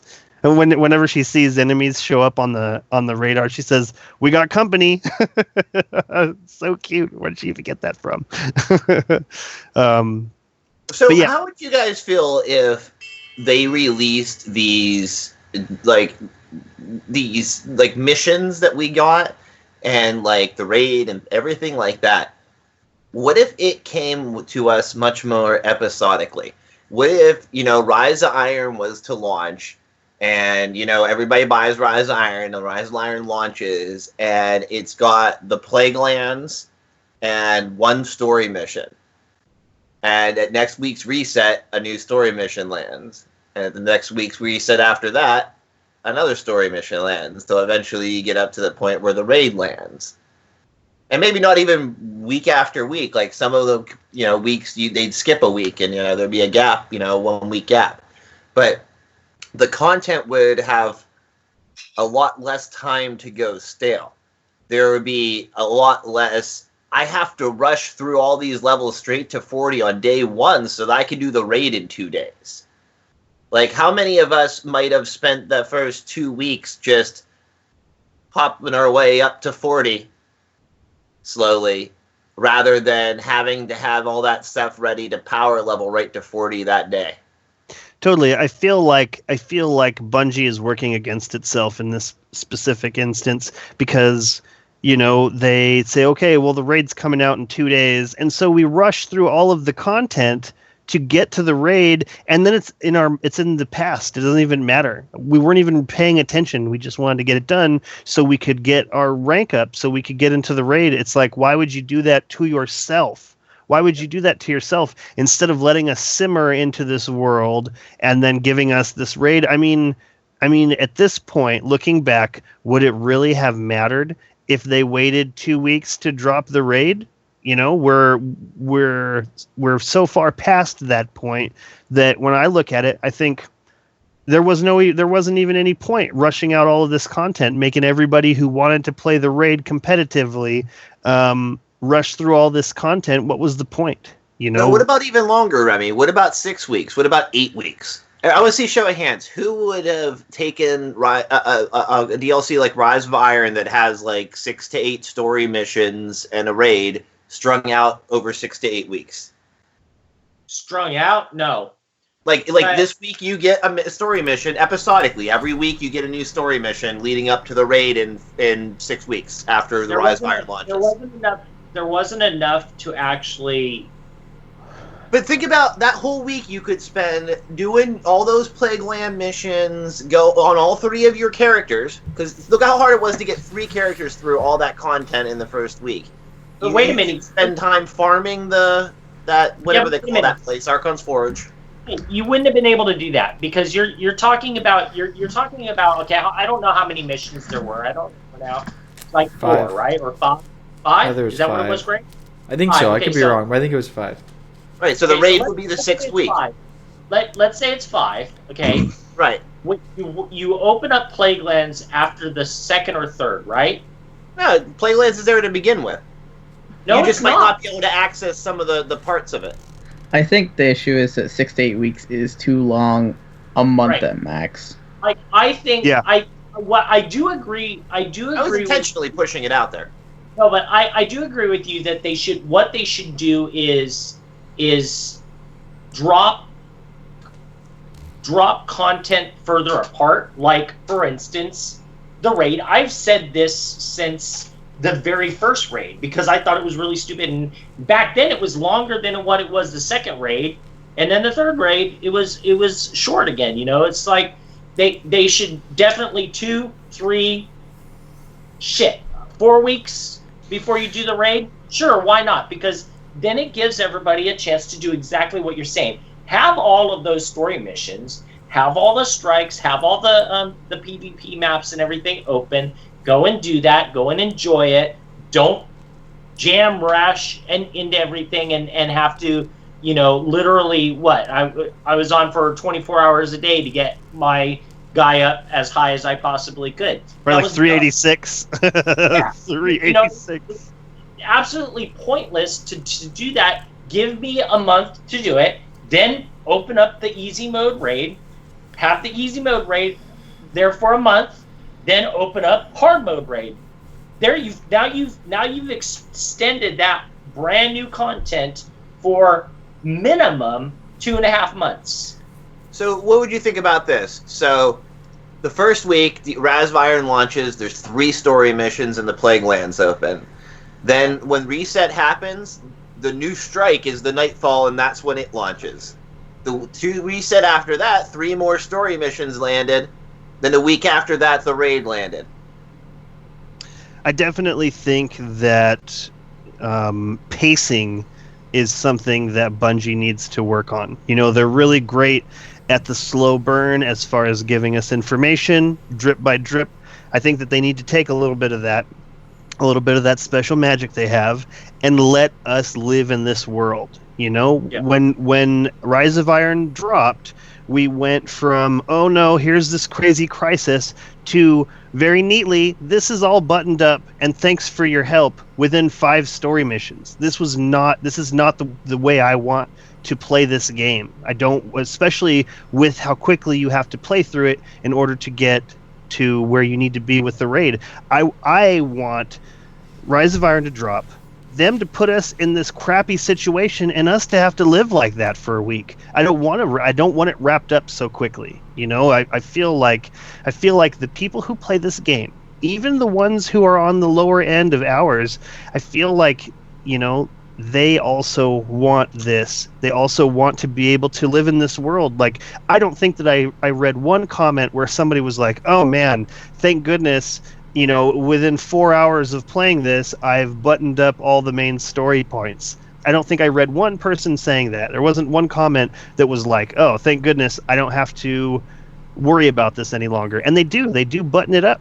You know, you stop this. I mean, certainly there's still the Plague Lands to contend with, and there's still this raid. But the story arc kind of dead ends, and it feels like it dead ends, and it's frustrating, and it's disappointing is what it is. Because as much as I don't think that 6 to 8 weeks is, I feel like that's too long. But I feel like if you like make it an event, when you drop a bunch of content like this in a story, make it an event, make it something that these people are going through together, because we are communicating on Twitter. You know, we are communicating as within Guardians, within groups. You know, I feel like if they would have stretched out. I mean, I don't think that Rise of Iron was the right size to stretch out over a month. But I feel like it could have been, you know, like two. I would say 3. I want 3 story missions a week over a month with the story leading up to the raid. You know, I want there to be like this psychological pressure on you. You know, like you keep going past that main entry point when you're going from the Plague Lands into what became of the Divide. You go past that opening. You know, what if you had to unlock it slowly? You still had to keep coming back to that point, and there was clues or something in the story missions that led up to it, that gave it a sense of, you know, like a weight, or like something's coming. You know, like I feel like there's just a really great opportunity here for them to make, here is the month of this launch of this new story, of this new content, and this is how the world has changed. And, you know, like, and supporting that month very simply, they could even do the pacing themselves through streams. Like imagine if they did some kind of LARPing, but in Destiny, right? So they had three people from Bungie who go through this content, and they talk amongst themselves while they're going through this. And then this is this week's episode, is these 3 missions, and then they pace it themselves by having a narrative for us to intake on top of our own experiences. I think that would be fantastic. Crickets. No, like I say, you know, I agree with you and agree with Agrios. They need to do something to extend it, and people, it would extend the play. You would have less salt in the community if you did things over time, as opposed to, here's a big huge dump, get it all done really fast. Yeah, might as well take a dump, because it's almost like that kind of dump. Well, not only did they give it to us all at once, but there is huge incentives to get it done super quick. Like they incentivize this race to get to be the first one done with the raid and stuff like that. Like, so. And Deej has been asked this over and over and over again, and if he turned around and said, "Oh, I don't have an answer for you," but that's not what he says. He goes, "Oh, we want to see that." Why? It makes no sense. I don't want to see it. Yeah, no, I don't think anybody does. I mean, shit. Listen to Dado. Dado was so mad. He was like, you know, people are going and doing these. You know, everybody's always going to find a way. there's always going to be a way to find out how to get your light level up fast enough so you can do it. Okay. So you cap the light level. Okay. Yeah, well, no, but just don't have to do that.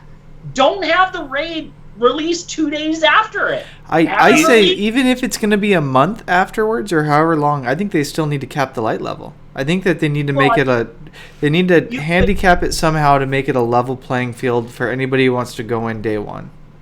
Right. I mean, you could easily do that, but I'm just saying is if it was a month later, people aren't going to sit there and grind out the same strikes, because that's what they did. That was the best way to get leveled up, was doing strikes over and over and over again. What are you talking about? It wasn't even a full strike. It was just that one part of Omnigul.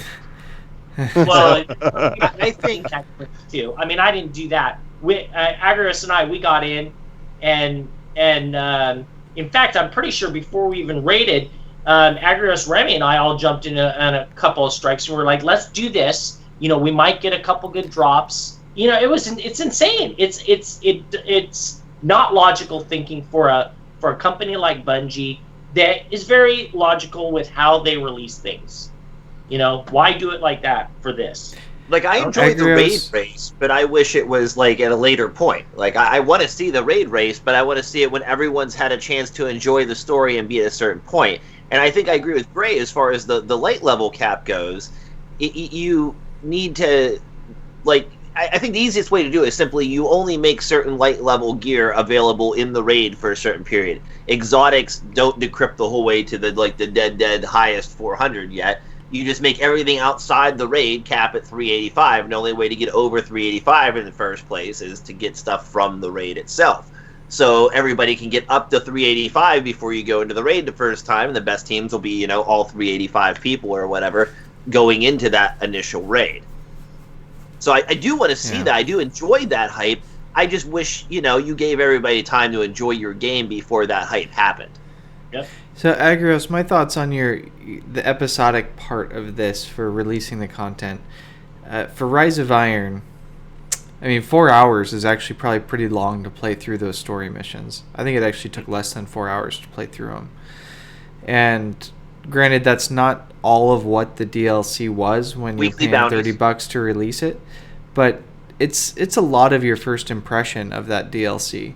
And I know for me and my friends that I played with outside of Guardian 1, outside of my close group of Destiny people, the people that only play when there's really special events or new content were very disappointed when we completed all the story missions in a 2.5 hour run through.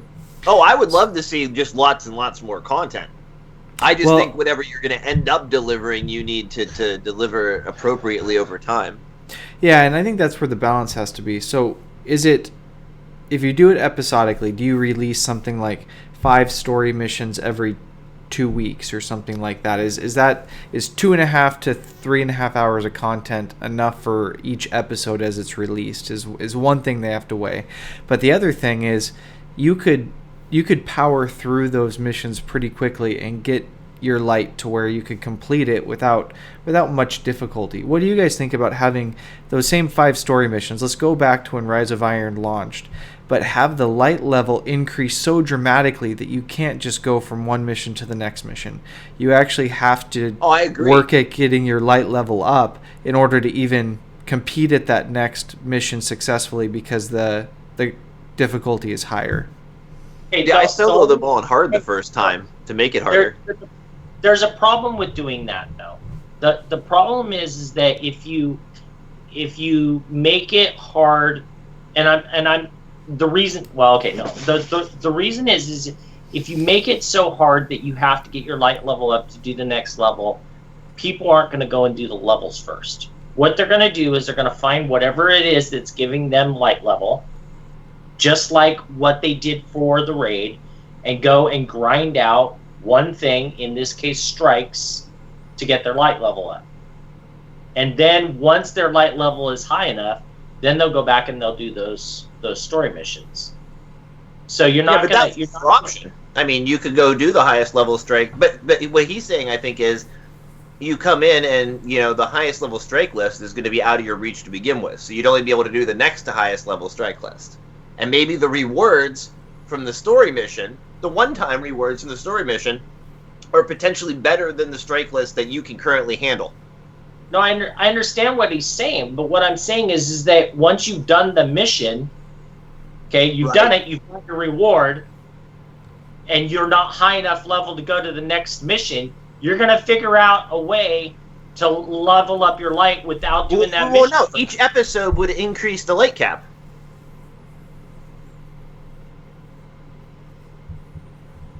Interesting. Yeah, but then you would have to up light levels on your strikes every week too, and you can't. Like, it gives you time to go through and flesh out your gear sets. You can make all your gauntlets the current level, and then you have less to work. You have more options. But what about people that haven't played it that week? Now the strike light level has been raised. They just have 2 weeks worth of content to play it once then. Yeah, and some of these changes would make the game better for us who play this over months and months and months.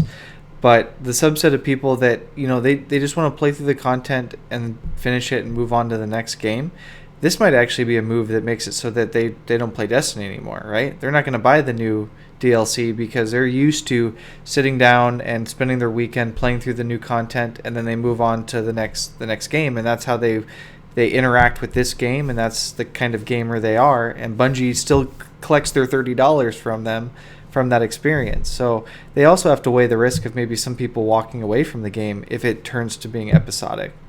So I think you have to look at marketing research for it, because look at the elusive targets for Hitman Go. Those are quite popular. Those just come by every so often. Here, the problem is that we're talking about, really what it comes down to is that most games have lots and lots of content. You can sit down for hours and play through a story mission. For instance, now I can't give you exact times, but I remember the first time I sat down and I played Drake's Fortune. All right, the very first one. I didn't finish that in 2 hours. I didn't finish that in 3 hours. That took 7 hours or 8 hours to go through that whole thing and play it. Destiny isn't like that. There is not going to be 7 hours or 6 hours worth of story mission to go through and play, because that's not what Destiny's made like. It's made to go and do strikes. It's made to go and do some PvP and have a few story missions and all this compiled together. So is that the way it should be? And is that because it's intentional, or because they can't put any more content out? Do you think they only intended to make Rise Iron that big, or that's all the bigger they could make it, and we're we got to put something out? Okay, I can't answer it because I haven't played an MMO. Let's ask Jez. Jez has played World of Warcraft. Yeah, Jez, you're our expert. Yeah, tell us your secrets. Is that something that would work? I don't know. MMOs are different because they have 28 hours of content to start with on every expansion. And then the raid is usually a month away. That sounds awesome. Yep. So it's kind of closer to what I expected the game to do, but they seem to just kind of push everything together to front load it, despite the fact that it'd make better sense for them to spread it out a little bit, the events to have the raid happen a month later, because then that's a month later that people are talking about the game again. Right, absolutely, and I think that's something they need to take into consideration. You're right, Gray, when you say, what if it, what about these people who are, they play it over the weekend and then they move on with their lives? Is Bungie really interested in catering to those people? How much is their $30 worth versus people who want to put in so much more time? People who have podcasts dedicated to their game, who talk about it every single week. Which one of these people is more important? Which one of these people gives them more money? Because what I'm seeing right now, most boxes from Eververse, that's who they care about. Yep. Okay. So it's okay. So here's the problem with where you're going with this, Remy, is that Bungie did not ever expect to be like this. They've said that. I don't know why.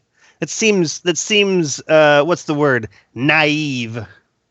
You might be right. And as a gamer like myself, I think that it's very naive because Call of Duty Black Ops, I've said this over and over again.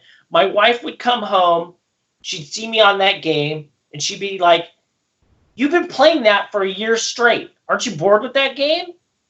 There are gamers out there that are like that. And so, yeah, but I don't think that that's the norm.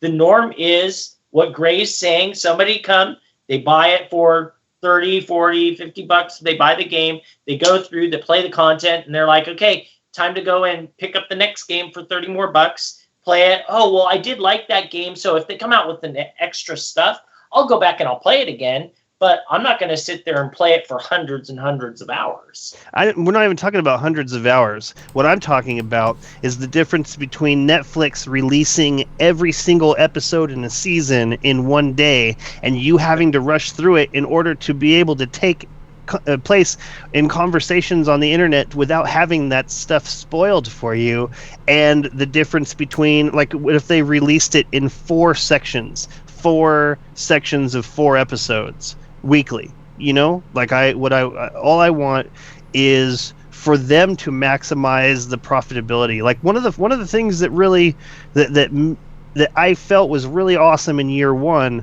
was knowing that there was more content coming, like specific DLCs. Like I purchased that right up front and I knew that something else was coming down the line, and I feel like this could be a more focused, smaller payload like that. Like, okay, I've gotten this week's content done, I can go do something else. Next week shows up, there's more stuff to do.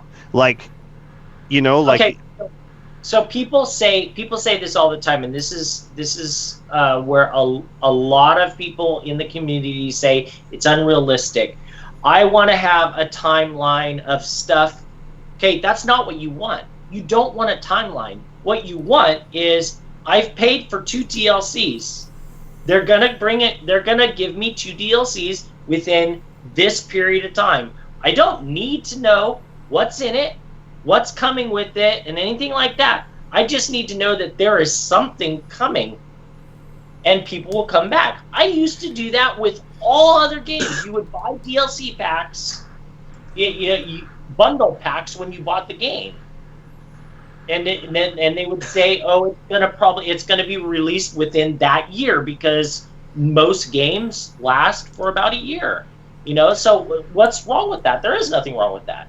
That's exactly what the biggest proponent for episodic right now, and the best case to look to for smaller experiences, like 2 to 4 hours, is something like Telltale games, because there's 5, you're going to get all 5 if you buy the season pass, but there might be months in between each episode. Right. And you know what? I think, okay, so my final thoughts on this, I suppose, are, I hope we're horribly, horribly underestimating the future of Destiny. I hope that this whole discussion's pointless, because we're still banking on things that were made and decided, and their fates were written months and months and months and months and months ago. I think that we saw that timeline of what Bungie thought they could do with Destiny. And I think that they brought on 2 entire gigantic new studios to help them continue, because they couldn't anywhere near hope to keep up. I think that whatever weird redesign thing that we know very little about that happened 9 months before original Destiny launched took up a lot of time that they should have been working on the Vex and Cabal DLCs, and that the only reason we got the Crota's End and the House of Wolves DLCs when we did was because those ones were already so made and written in stone parallel to Destiny being created originally. I mean, they were being sold in that season pass, they kind of had to deliver. So I feel like when whatever redesign happened, they put so much of their effort into that they realized they were biting off more than they can chew. And that fact was that the catch-up just wasn't going to happen in time to be significantly impactful in Destiny 1, and that with Destiny 2, we're just going to see vastly more content. I think part of whatever happened with their redesign had them dedicate so much time to breaking up the maps appropriately for the systems to be able to handle them with whatever system resource issues they were having. Like, for all we know, somebody made a miscalculation, put a decimal point in the wrong space, and when they went to load Destiny on the console the first time, it was like 4 times too big, and they're like, ah, shit. So, like, we don't know what happened, and until we know that whole story, I think we don't really know what they can handle delivering for Destiny 2. Totally. You know what I really want to see in Destiny 2? I've been playing a lot of Final Fantasy 15, and one of my favorite things about it is draw distance and the size of some of the enemies. Like, I really enjoy being like there's a mission where you have to fix these energy posts or something, and you climb to the top of these posts, and you can just look out and see forever far away, and these giant creatures, very nicely animated, very nicely colored, off in the distance, just doing whatever they're doing. Like, I love that, and that's what I really want to see that in Destiny 2. I just thought I'd throw that out there. Hasn't really no bearing on what you were saying. We're running out of time here pretty quickly. I don't know. Moving on. Okay, moving on. So, movie of the week this week, in honor of the upcoming Super Bowl, we have the Titan Bowl. I thought it was a pretty well done video. It was pretty entertaining. It looked like a lot of fun, actually. A custom all Titan Rift match and whatnot. Like, matches like that probably would be entertaining. Honorable mention went to a very well done little cinematic catering to hunters, The Seventh Sense. And another honorable mention was nobody got time for trolls. Somebody using the Sunstriker in a way I didn't even know you could to team kill to take care of a troll in a strike. Something I like to mention, it's a type of art that's not really usually candidate for the movie of the week stuff, but I saw it on the subreddit this week, was someone made an alternate website for introducing Rise of Iron, and it was I thought it was very, very, very well done.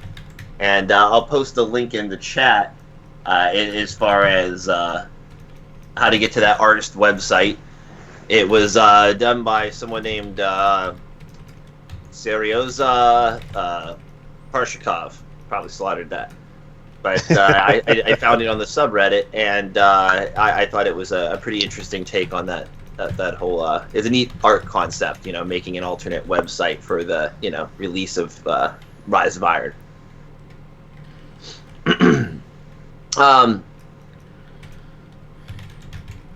So we have the upcoming this week, February 9th is going to be the Q4 call for the Activision Blizzard earnings, and that's where we had our last actual official talk of Destiny 2. So, those in the know in the Destiny community are certainly going to have their ears to the internet that day. Hopefully we get at least a little bit of information. I mean, this is what the investors, the people who have the money in the company, they got to tell them something. They want them to keep dumping their dollars in and not to take them elsewhere. So I think that's our best odds of hearing where Destiny 2 sits in our world. Hopefully we get a quarter projection on Destiny 2. That's what I'm hoping for. Q4 2017, something like that. That's what I want to hear. I'll be happy with it, at least that. I know some people in Guardian 1 have questioned the existence of the Nano Phoenix, and who has it. Where is this ship?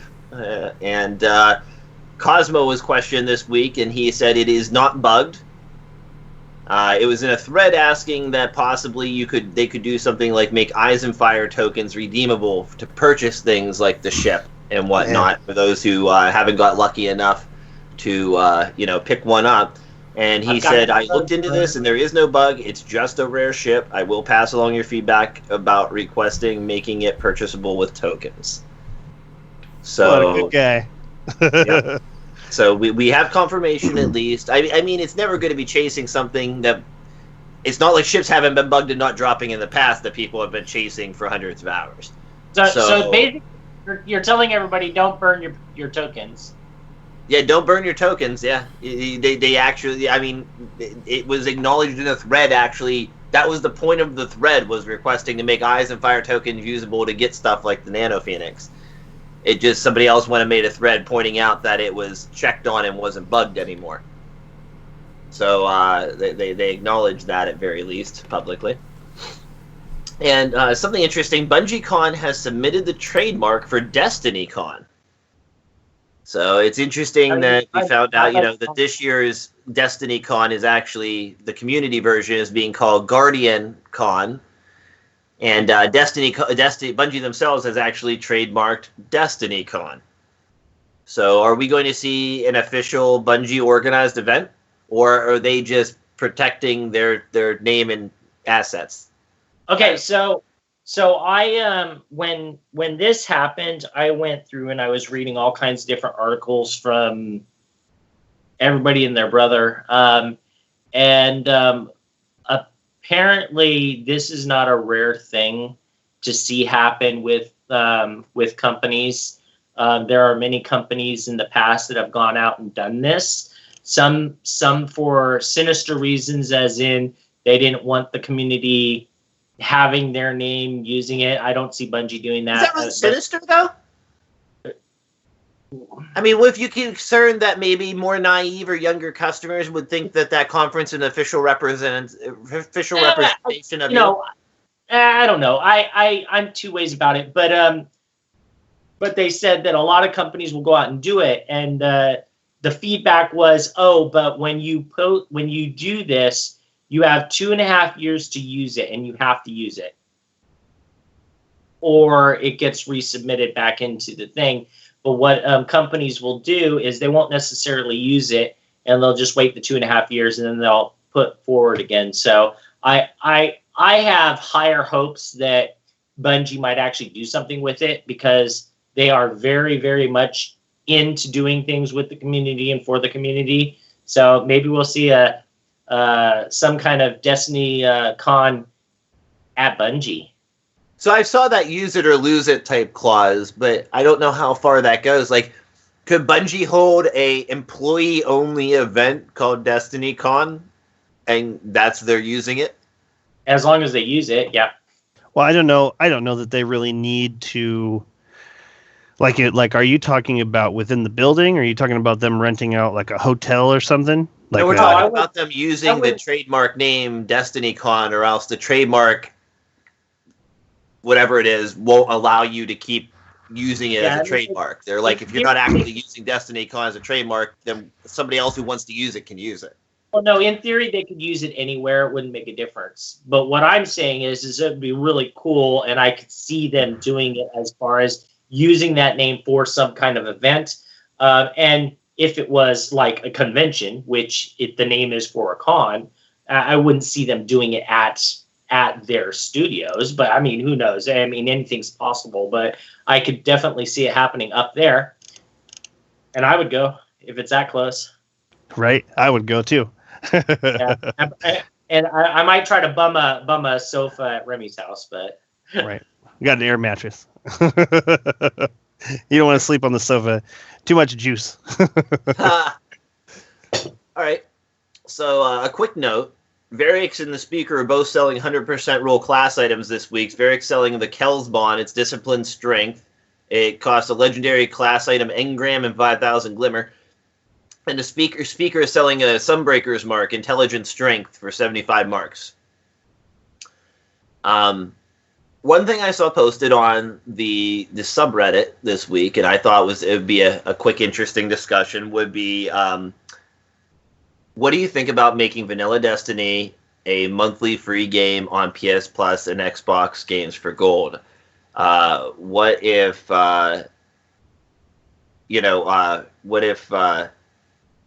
they already have a demo available that you can download and play your character up to level 8?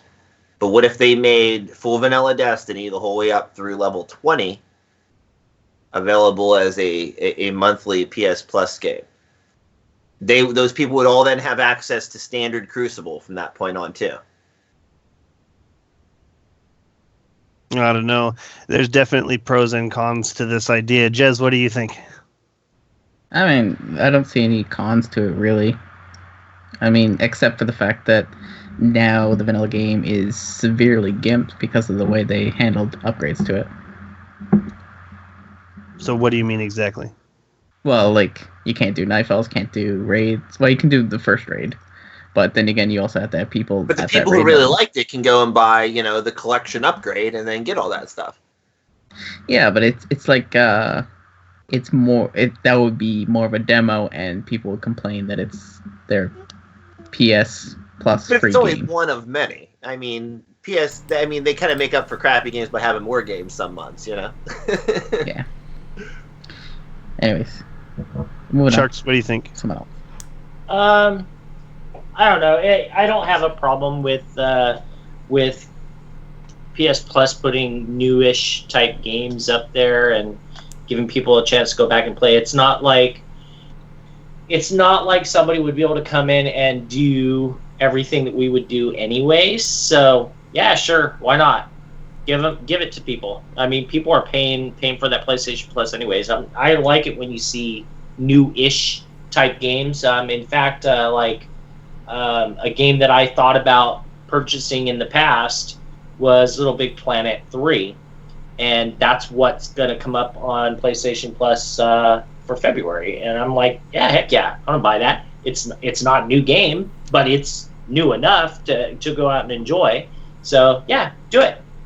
Vanilla Destiny with the loot cave and all. Gray? I think they should only be allowed to do trials. That's a great idea. I really like that. Just shovel them right into the fireplace. What do you think, Agrios? And then moving on, probably, and then shoutouts. I think that it is only a good thing, for the most part. It would definitely reinvigorate standard Crucible. I mean, there's a lot of modes that, like, even if I don't stay in the same lobby, I see the same people in if I go in and try to, like, do a couple matches in a row. I know there's not that many people in my region, apparently playing that. I keep getting matched up against the same people, even when I come out of the match. I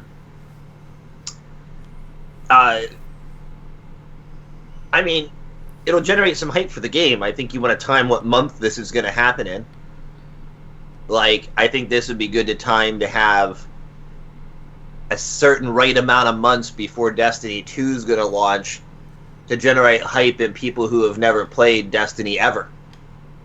Like, Destiny's already made especially the younger crowd who's just coming into gaming. Destiny might already be kind of a little bit behind their radar.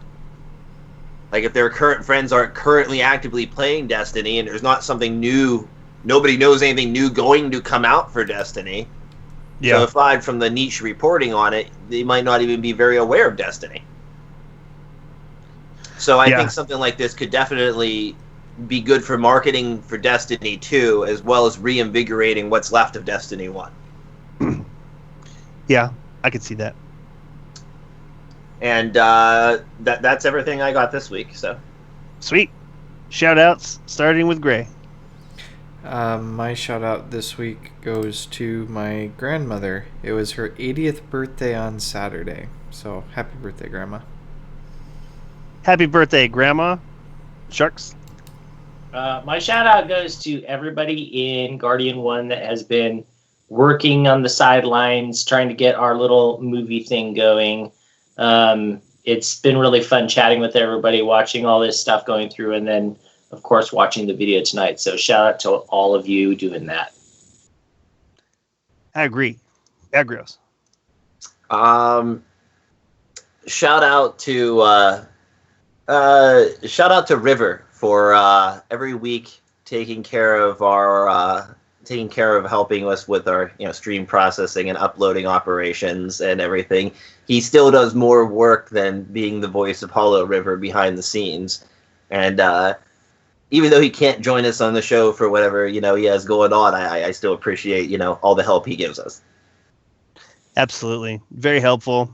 It's I feel like I don't see him But every single week, you're right. He's there doing a great job compressing our podcast into something that, it's maximized audio going up to iTunes and RSS feeders everywhere. So, for anyone listening, we do sometimes pester him, and we try and get him back on the show, and he's just not in a place where that's a possibility for him. And, I mean, he's a daddy. You got to do what you got to do.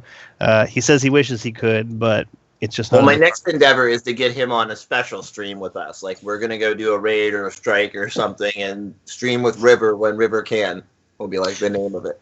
Right. We will, Gray and I will be doing a raid with him on Monday morning or Monday afternoon, depending on where you are in the world. And we'll be streaming that. So if anyone is interested in checking that out, right here on the Guardian One Network. Jez. Shout out to Leah. You make the best sculptures. Excellent. My shout out this week goes to Dakota Dark and Oli Smokes You, who did that video for that G1 movie night. It is really cool to see the awesome effort put into this new being within G1. It's really cool. I really enjoy movies. I worked at both Hollywood and Blockbuster. And one of my favorite things is just talking about movies and, talking about life-changing movies, and how different things like the director's cut or the theatrical cut could make a difference. A great example, the butterfly effect. I watched the director's cut first and thought this movie was so amazing, and everyone I talked to was like, well, I don't know, I've seen it, but it wasn't that great. And it turns out that the theatrical cut is way different than the director's cut. Just because it says director's cut 11 minutes of more footage doesn't mean only 11 minutes of changed footage. Like, there was plot points in the director's cut of the butterfly effect that greatly made those additional 11 minutes something else. So watch it. But yeah, thank you very much, Dakota and Oli. And that wraps up episode 119. We would like to thank everyone listening for tuning in. We hope you enjoyed the show. If you have any suggestions for topics to be discussed on the show, or have any comments on something that has already been covered, please leave them in the comments below or send them to feedback@guardian1.net, and we will see you next week.